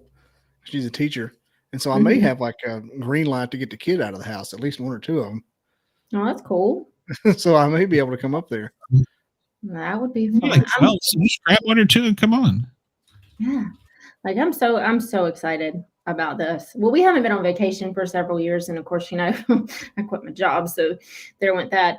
But so I was like, man, and I haven't been to the Smoky since I was 12. Really? Yep. Yeah, and it's so exciting. Oh my gosh, it is so exciting. And we were on our show last night talking to Randy Stewart, and I was like gushing because I'm so excited. But so my birthday's July 25th. We're leaving the next day to go to Tennessee, and then the con is the day after that. That's gonna be fun. Oh my gosh. Yeah, you're gonna have a blast. How long are you staying? Until the 29th. Well, see, I can give you a couple of tips on what to do. Yeah. Know my way around. Well, and the cabin that we're staying in, it's on 5.5 acres. It's completely secluded. There's no other cabins around. Nice. Yes, it's on a dead end road, and it looks over a humongous pasture. So I told Zach, it's in Weary, I think. Oh, Weir's Valley. Yeah, that one. Yeah. Oh, okay. That's a pretty one. We say it like that. Yeah, I know exactly where that is. Yeah. Well, if you heard us talking earlier, you know, set your intent well in advance. You know, go to bed with it on your chest and let it out there into the ether. You know what I would really I really want to see a Bigfoot. Okay, but I don't know if my anxiety self can handle that. But I really do want to have those glimpses. But you know what I would love to see? A fairy. Fairies are my favorite. In the Smoky Mountains, that's quite possible. It's quite possible. The folklore up there is yeah, the folklore is strong with that one. You should probably, at some point in time, if my daughter is listening, you should talk to my daughter, Tiffany. So she could probably. It's funny. I will go somewhere and I will see the Bigfoot or something like that, and she will have something totally different. So it's kind of weird. I mean, not necessarily that we're together at the same time, but that she sees something different than I do. Mm-hmm. It's like she's not aware of it. You know? Yeah. The only little person I ever saw had bright yellow eyes, like they had jaundice. And I couldn't really tell if they had a beak or something. There was some kind of facial deformity, but they had these really bright. And at first I thought it was an owl. Mm-hmm. You know, because I even swung back around with my binoculars to make sure I was seeing what I thought I was seeing. And it's like, what is that? I don't know that I can that doesn't register. It's not confused. So, and have you ever talked to Vic? What's his last name, Bobby? Cundiff? We just had him last week or the week before. Is that his real name? Cundiff? Uh-huh. No, his real name's probably like Steve or something. I mean, I really don't know the answer to that question. He just doesn't sound like a Steve though. But no, we're on Facebook, but I haven't physically talked to him. He talks about dealing with people's trauma after Dogman. Mm-hmm. They seem legit about that too. Oh yeah, I had never really heard anybody put it that way, but I can certainly see that. I mean, especially with Dogman, but it never clicked, I guess, because I've always had my mind opened as a young person, like you did, to Bigfoot. Right. Yeah, and Dogman just completely came out of nowhere, and he's like, I am here, and I am taking over the scene. Bigfoot, step aside. It's the Exactly. big Dogman is the tactical bro of cryptids. I'm telling you, real or not, it's just a cool thing to do now. You know how whenever the people talk about their dieting, they always say, "Well, I don't eat red meat." And I'm like, "Well, you still eat everything else. You just got back from Zaxby's." Like, we're trying to. I mean, Dogman is exactly. It's the tactical bro, cool kid on the block. I don't believe in Bigfoot, but Dogman, yeah. I get a tattoo on your arm. That's what gets me too. Like, how is it okay for you? I don't understand that. I don't understand how they're like, well, I believe in this, but my mind's not open enough to believe in this. But if your mind's open enough to believe in, Bigfoot or Dogman. If you put a Dogman post in the Bigfoot group, everybody likes it and it gets accepted. You put a Bigfoot group in a Dogman group, you get suspended for a week. Ask me how I know. It makes no logical sense. It really doesn't make logical sense. They're like, oh, we ain't Bigfoot. Shit, get out of here.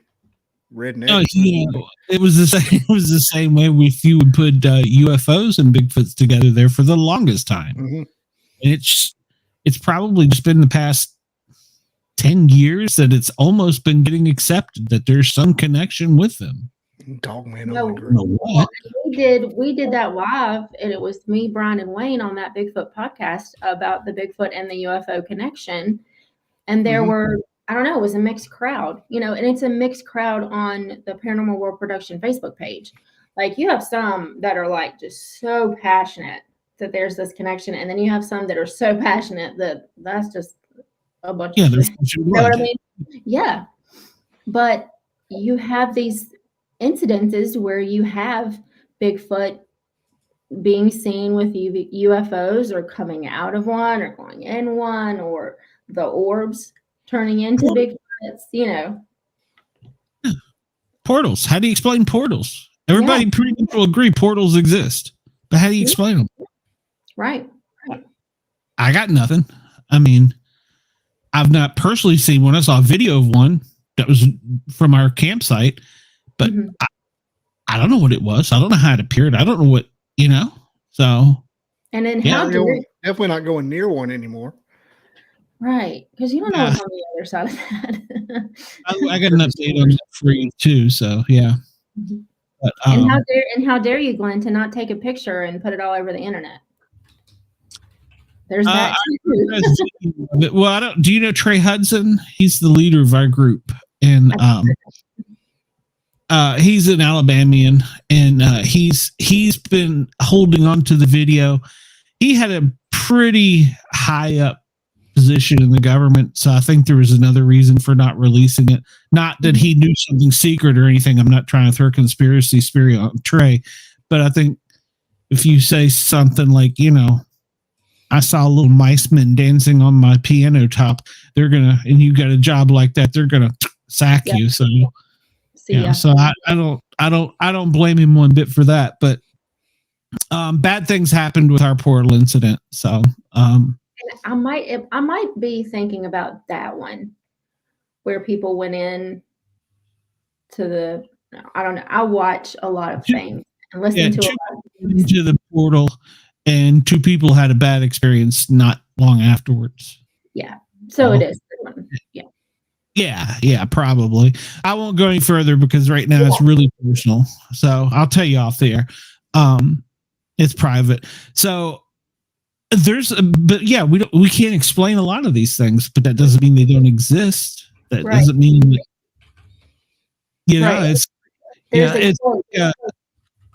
somebody said to me they discovered new creatures inside of Central Park. It may be a salamander or something.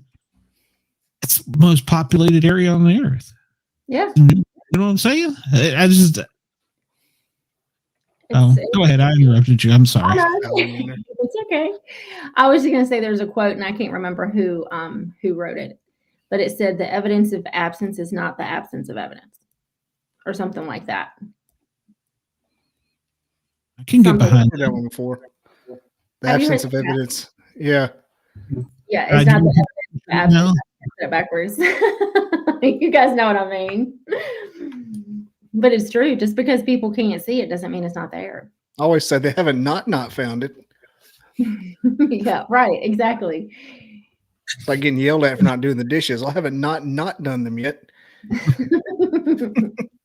They're still there. I can still do them. Yeah, I like that defense. I'm an only child. I can twist things to get out of trouble. I'm the only one that can be blamed for stuff for 20 years of my life.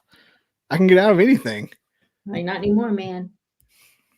No, that ship sailed. I just take my beatings, That's right. Yeah, when you're married, you take just my lashings. Yep, you take your lickings and you just go on. Yes, dear.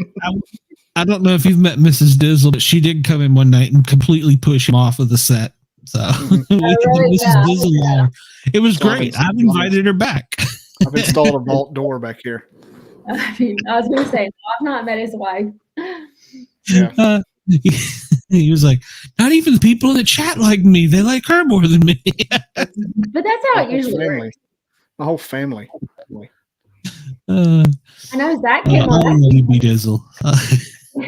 But Zach came on the scene, and like when we go live with Paranormal Odyssey, or we're, like 10 minutes from going live, and you have people already in the chat room and they're chatting it up, and I mean Zach's like front center. Once he says hello, the room just it just gravitates to him. That's cool.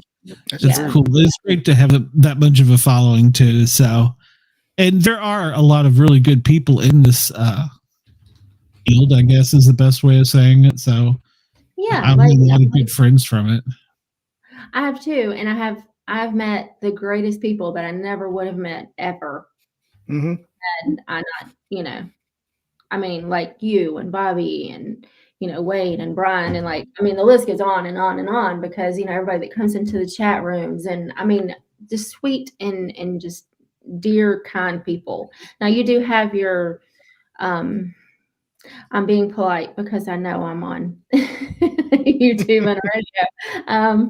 You do have the ones that are very, very, very off-putting, but I think as a whole, it's a good community. You just have to get in the right spot with it. Yeah, you're always going to have trolls. Oh yeah, but we're also supportive of each other. I go watch Bobby shows. Bobby comes over here. If Bobby's not watching, he's usually in the chat. Jessica, I'm sure you know Jessica Jones, good friend of mine. I'm always trying to watch her show. Her, she's asked me to come on it a few times, and so yeah, we're all supportive. She'll drop in here in the chat when she does too much work personally, but yeah, so that is the other nice thing. We're all supportive. We all care about each other. We all know each other. We might not even all believe the same thing. So right. I don't believe any of it. It's unique though, because it gives us, if everybody was the same and everybody agreed with everybody, it would be really boring. I mean, what would we, you know what I mean? It'd be really stupid. Yeah, I think having a difference of opinion is not a bad thing, but I think that you can handle that difference of opinion in a respectful way. Mm-hmm. Especially if there's no evidence for any of the opinions. That's the crazy. Especially when there's no real evidence for any of the opinions. Like, how the heck are you an expert? Calm down, relax. Exactly. I don't think there is no expert in any of these fields. Dogman, Bigfoot, There's some self-proclaimed ones, but there's no real ones. Right. Just because it's your opinion doesn't make it fact. Yeah. All right. Because you read a lot of books. I think a lot of the people who are really defensive and laugh emoji when it comes to a lot of this stuff are living in fear. Have a lot of fear of the unknown, and you can't turn loose of it. And I don't even think it's that scary to think that exists. I don't know why they're such a hard ass for it, like the super duper agnostic kind of guys. Well, and two, it's easy to sit behind a screen and type away at the keyboard, and you're not in somebody's face saying it. So it's true. Yeah. That. Oh yeah, and you're always going to get one. So yeah, it is, and that is what it is, and you just laugh and go on about it. Really, so I'd call you, or I'd call Bobby or Jessica, or vice versa. Oh, I love it when I get them. I love them all day. Like I'll take a whole chat room full of them. Well, I know you do dig it. So. I'll get them pissed off at me. What are you talking about? Yeah, that's what I do at work. I throw the grenade in the room. Poor Wayne last week. I didn't see his message till it was too late. Mm-hmm. And I was like, oh my God, he's going to hate me. But yeah, I had to diffuse that one. I was getting rowdy. I must admit, I don't remember that. Yeah, I won't bring it up here, but one of his former peeps. Got you. Yeah, we'll just let that lie. Well, you know who he's talking about. I mean, but yeah, it was just like Brian. Brian was like going to battle. It looked like Avengers Endgame back. Oh yes, he did tell me about that. Yes. Heard about it. There was a private message from Wayne that said, "Kick this bitch out." I didn't see it till like 10 minutes after it all went down. Oh my God, I'm so sorry. Yep. No, it's funny. Wendell wants to know why he's the only one here in the chat. Wendell, you're my only fan. It's got to be. Look on the OnlyFans starring Wendell. I don't know. I don't know if Zach got a call or not. I don't think. When did he? He was off yesterday. It hits Moco in waves. They'll go a whole day and not have any calls, and then the next, especially because I'm on here with you guys, they're gonna be slamming. Oh yeah. So, and don't you dare mention the Q word. Don't you dare. Nope, don't say it. Gosh, don't say it. Don't even say a word that rhymes. Well, he's just screwed himself. So. The tones will go off right now. So. Just don't say that. he'll text me. I don't love anybody. Trust me, I've done it for too many years. I still jump when I hear certain things. So you've been around this. You know how it is. I've been married to him for 25 years, so I know what not to say in that area. Yeah, I'm going to try and bring my wife. You can meet her. You two can tell horror stories. So she'll be like, finally, somebody that understands me. Yeah, I get it. They're stubborn. They're hard-headed. They don't listen. They just have to learn the hard way. And that's why I married her. So I'm sure Zach can say the same about me. It's true. It's true. But, and what's funny is I'm taking her out in the woods and she's like, I don't know, you go out with all your friends doing this camping stuff, whatever. We weren't out there 30 minutes and she's like, was that what I think it was? You talked about? I'm like, yeah, that's what you think it is. Now I told Zach today, I was talking to him and I said, look, we really do, need to get into shape because if we or to walk down through this pasture into those trees, even off to the sides of us, I was like, I ain't gonna make it out of the woods. Because run faster than him. This is true. But he's a fast runner and I would be absolutely screwed. Yeah, I get it. That's why I tell everybody I was the one attacked by the dog, because my sergeant took off running to get into the fight and was ahead of me. My driver was behind me, dragging his feet, putting the truck in gear, getting the wheel chalked down. So I was the old slow one that was behind. All the cops had done run past me. So I was like, yeah, the dog saw me like Omaha's Wild Kingdom. It's like, I'm going to get that fat bastard. So. Yep, you were toast. You were toast. Yeah, I can laugh about it now. Mutual of Omaha. Yeah. And to hear the guys narrating, and there is the fat paramedic with the cheetah approaching him from behind. He has, don't get bit, asshole. I've told that voice in my head 1,000 times. Could have been just a little clear, like big dog behind you, but don't get bit. Yeah. The big dog would have helped. Run would have been wow. That would have probably made it worse. So that probably wouldn't have worked out too well. But that would have kicked your prey drive in, and you would have gotten bit on the but not the hand, and that would have been more traumatic. When we pulled up, and this goes back to the PTSD thing, I could still see the door open. I was pissed at the driver because he put me right in the ditch when I got out. So I'm like, old, I'm getting down slowly. Screw this. They're already fighting. They don't need me. And I see my sergeant literally at full speed turn in front of the engine and go. And I'm like, in my head, and you've heard this 1,000 times, you never run on a call because you don't want to become part of the call. Right. And that's what I'm thinking to myself. I'm like, I ain't running. They're emergency. That's not your emergency. I know, the fight was already on. I was just invited to the party. And so and the driver's taking his time. So I'm like, just moving along. Next thing I know, cheetah jumped out and got me. The only thing that was good was she was an old fat dog like me. So she had the weight on her side, but well, there you go. She was an old fat dog. If she'd been a younger dog, she would have probably went for and tore off my calf muscle first. Right. That's what he told me from his experience with him. He says, and then when you're on the ground, you'd drop pretty quick. She'd went in for your face. I'm like, wow, I'm kind of glad it was just a hand. I can lose a few fingers. So right. Well, you and I were talking about the Dogman story out of Tennessee. Yes. And I had actually, when I finished talking to you, I actually looked up, it's Cockeke, Tennessee. County. It's actually Cock, yeah. Okay, I can say that on the radio because it's Cock County. Okay, well, I'm trying to be proper here. So I didn't know how to pronounce it. But it was talking about Amber Miller and what was his name? Troy Aarons, I think was his name. He was 51, she was 29.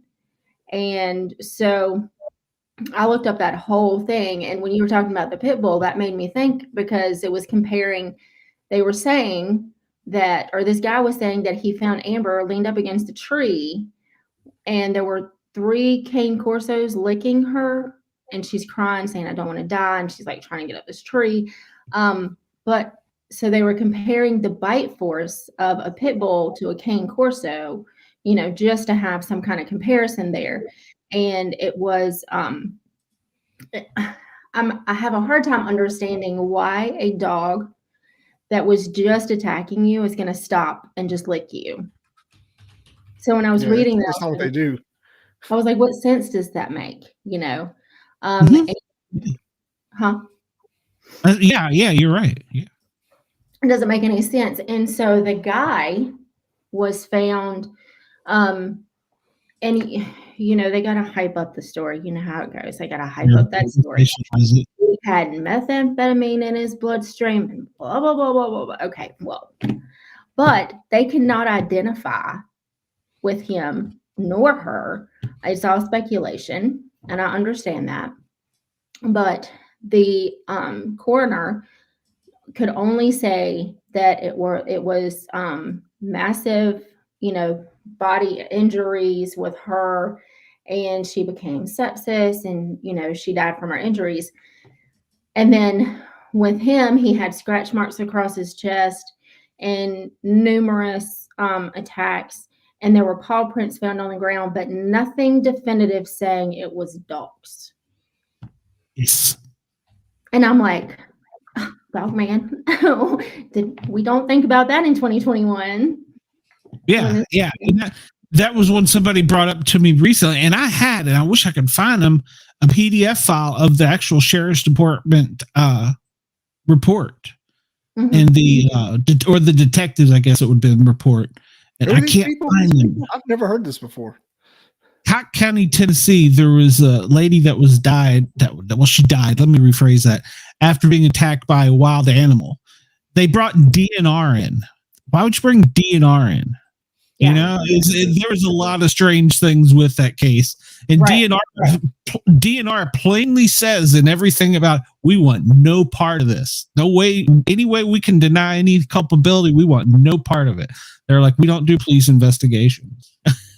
And then, and then it was saying that generally, if the canine in question cannot be found, a warning is put out to the public. However, nothing was released, nothing was said for 17 days. Yes. And then they said that their dogs have been put down and buried in one report I read. Yes. I don't know if that was true or not. Well, see, and that's They what I dug read. the dog up.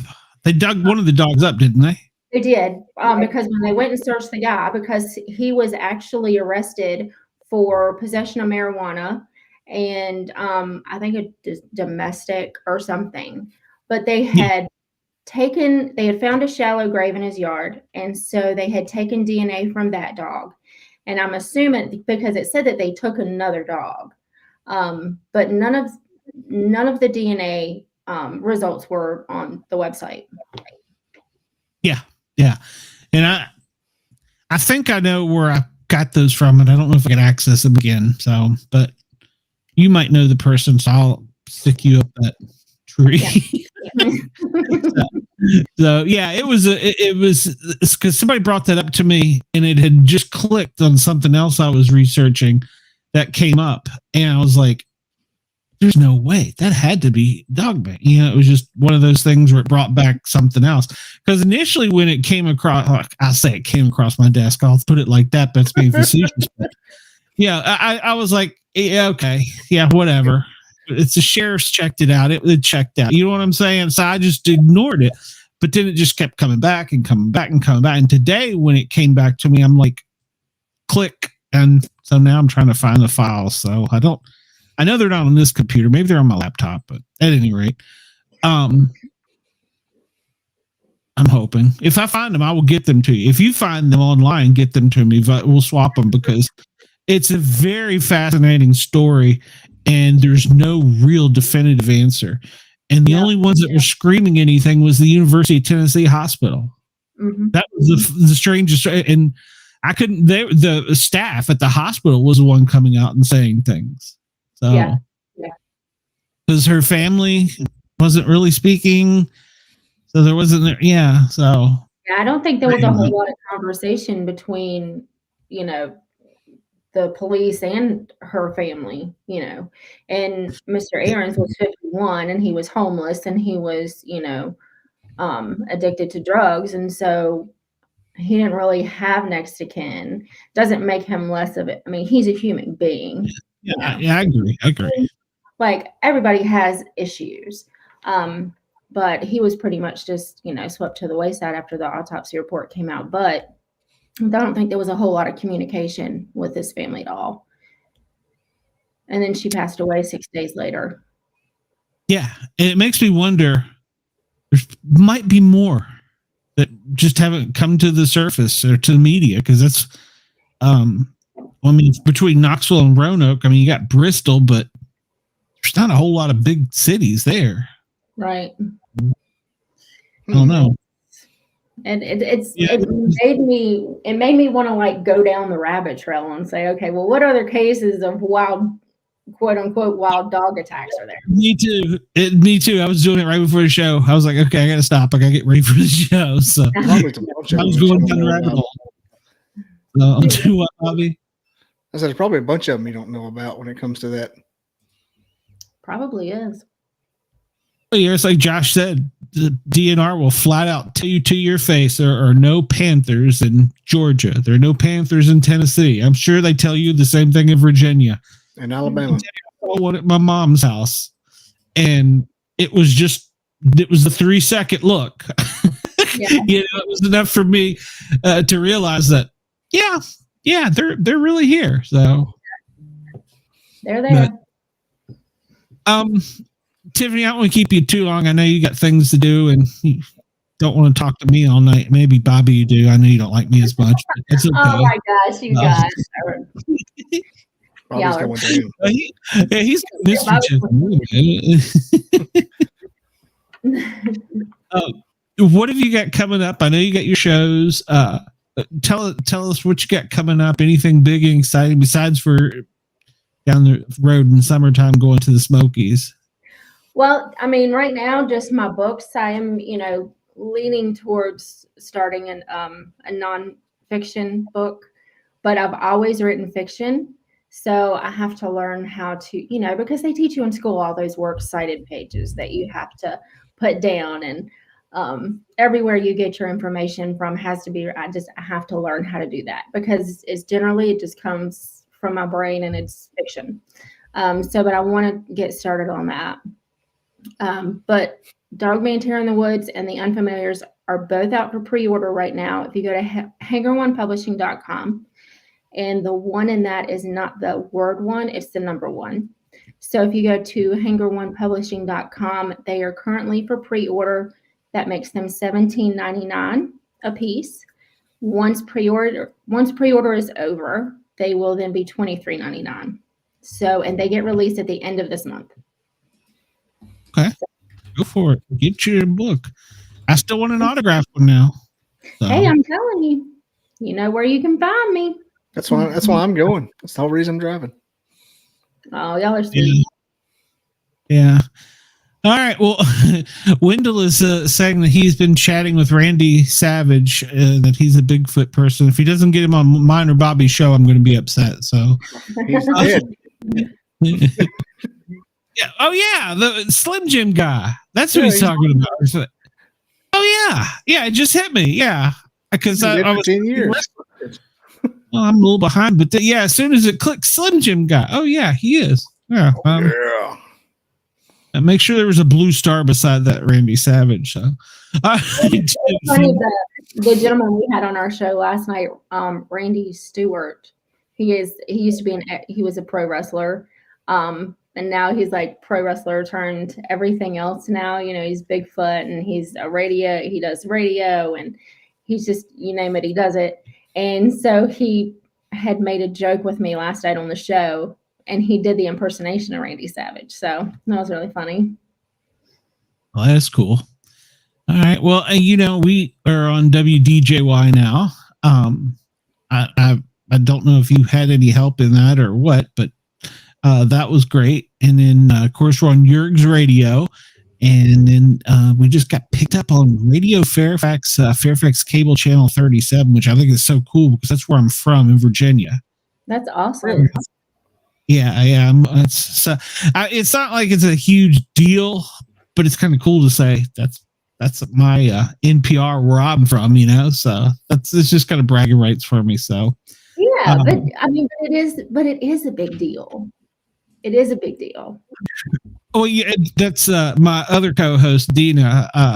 That's what I tell. We were arguing one day, and it just slipped out. I just looked at her and said, "Hey, look, I'm kind of a big deal." So that's been the inside joke with us. Like, hey, I'm kind of a big deal. You might have heard about me. I'm kind of a big deal. It's kind of a thing. And not to because we've been over here for over an hour, but it is. And I guess I'm a humble person. And so I legitly had a panic attack in the car the other day. Like everything was finalized to go to Tennessee and it's a lot. And I was like, people really want to meet me, honey. I said, but I don't know why I'm weird.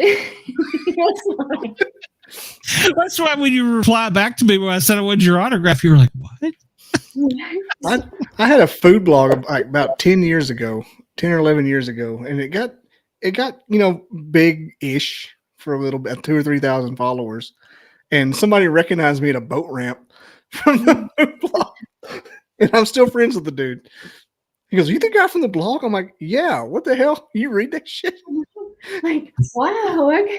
I know. It's like, yeah. So, Glenn was we still talk. My wife and I stayed in a hotel in Winchester on the way up to Vermont. And when we were checking in, I made eye contact with like the girl behind the girl checking us in. I don't know what her job was, and she was kind of like, her eyes locked with mine. And she was like, and I'm like, it had this weird thing. And I was like, wait a minute. She's on my Facebook. And it just kind of clicked. And then when we checked out, the owner was the one checking us out.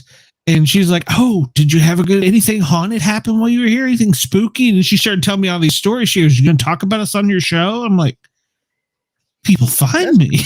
You're in Winchester, Virginia." I know, right? I know. I'm waiting for that. And I told my husband, I was like, "Gosh, I'm gonna have to start wearing my makeup out everywhere I go now, just in case somebody sees me and recognizes me." Keep autographed headshots. I know. See, and that was the thing. Glenn said I want an autographed picture, and I was like, I don't even have one of them. Yeah, well, I meant book, but you the same thing. So yeah, because you sent me the picture. I guess that's how cross lines up. But yeah, so it's funny. I just like to talk to people. That's the way I do this. So it seems to work out. And if I have a brain fart, I think I can say that on FM radio. Bobby's usually there to pick me up. So he's. I would be perfectly honest with you. I love Bobby to death. I mean, he's great coming on the show. We have a great demeanor, back and forth banner. Yeah. So, and I talked him into driving 4 hours in the dark, coming to nothing but a latitude and longitude. Think about that. So I was going to do it again. Yeah, I was all set to do it again if the sky wasn't going to try to kill us. Exactly. So that's how you know you got a friend, when you can just give them a latitude and longitude and say, meet me there at midnight. Yeah, bring some bags and a shovel. That's what I was gonna say. Don't ask any questions. All right, Tiffany. We will look forward to meeting you in person. I'll try and drag the wife up there. Dizzle bring one of his 15 kids. We'll grab a meal or something. So I'm looking forward to it. And for Mr. Tiffany, I'm gonna have to find out these stories about you. I had not heard this, so I don't look on my playlist. It was Fast and Black and Fast. It's one of my videos. Yeah, and I'm telling you, Glenn, he is 6'1", and he's like, I don't know, 280. Well, now he's less, but I mean back then, and he was shook. He was shooketh. He didn't want me to leave him. He wanted me to stay in the backyard with him, and and we are very anal about our grass. We just are. But he didn't even finish the grass that day. He didn't even finish. Wow, yeah, I'm gonna look this up. Yeah. Well, it sounds like Mr. Tiffany's one I want on my side the next time I go into a fight. I won't be the slow one.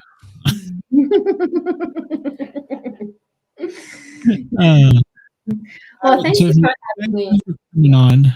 And thank you for putting up with us. I know we wandered a lot, but it was more like friends hanging out than, you know what I'm saying? Yeah. And I chase squirrels all the time. So, I mean, it was fun chasing my friends. I was like, I'll just veer right off and you got to sometimes bring me back. So. Yeah. All right. Well, yeah. Go ahead. And you guys come check us out on Paranormal Odyssey. We have an after-hour show coming up Saturday. We're going to have Steve Coles on at 10 p.m. Eastern. And then our normal, this is the second of third show that I'm doing this week. So we do have two of our own and then at this one. Hey, in 2 weeks Saturday, I'll be on that show. Yep. Bobby's going to come on with us. All right. 2 weeks from now. It is 2 weeks. Yeah, but thank you so much for having me. You were more than welcome. You're welcome to come back anytime. So we got the toll-free number. Anytime you see us doing something stupid, just call out and go, would you get back on subject? I'm only got so much time. Quit chasing that damn rabbit. Exactly. All right, Tiffany. My secret, I am the rabbit. We'll talk to you later. Bye, guys. Bye. Bobby, that was a great show. Thank you for coming on. Who would have thought? It really was. I'm glad I ate supper 10 minutes earlier than I thought I was. I whipped down like a cheeseburger.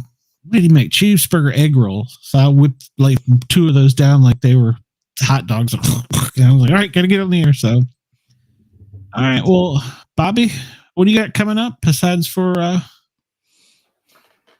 don't know. I just got a podcast coming up. I got actually while y'all were talking today, I was uploading a pre-record. Multitask.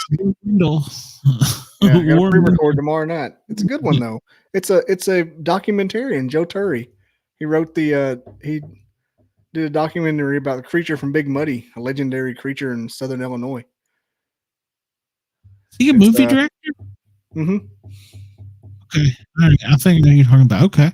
I've been texting him back and forth while we were talking tonight, and because I did a bunch of pre-records. I got to get them offloaded because my skill, quote unquote, on doing this is getting better, but my shit's like 3 to 6 months old, and so I'm playing. I'm like, hey, how are you?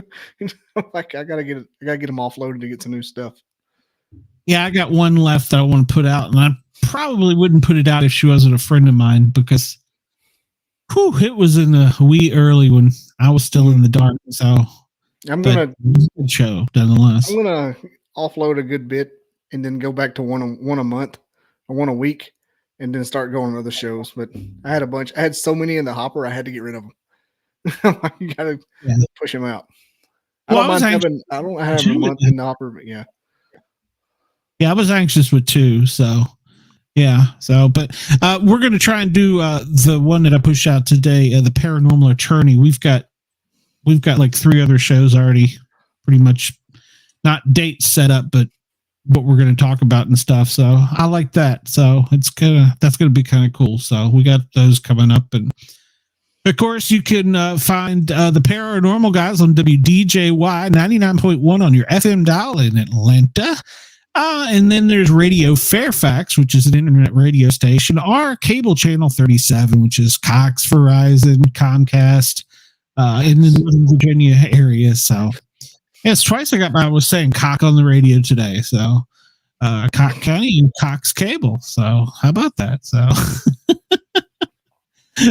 but thank you, everybody. I appreciate Yerg's Radio for all they do, allowing us to take over their bandwidth. Ross is a great guy. So, and let's see, Saturday Night Misfits. Are you going to be there, Bobby? I'm touch and go because I'm gonna be out of town for a little bit. Oh, that's right. Wish Mrs. Dizzle a happy bee. I'm gonna be on the side of Lookout Mountain having a steak. Sounds like fun. That's the picture place, right? It may not be Lookout Mountain, but it's close. It's in southern Tennessee. Could be Mont Eagle. It's like the place where you have your picture made. That you were showing all the videos or the pictures from on the TV or the steakhouse. It takes your picture. No. Okay. No.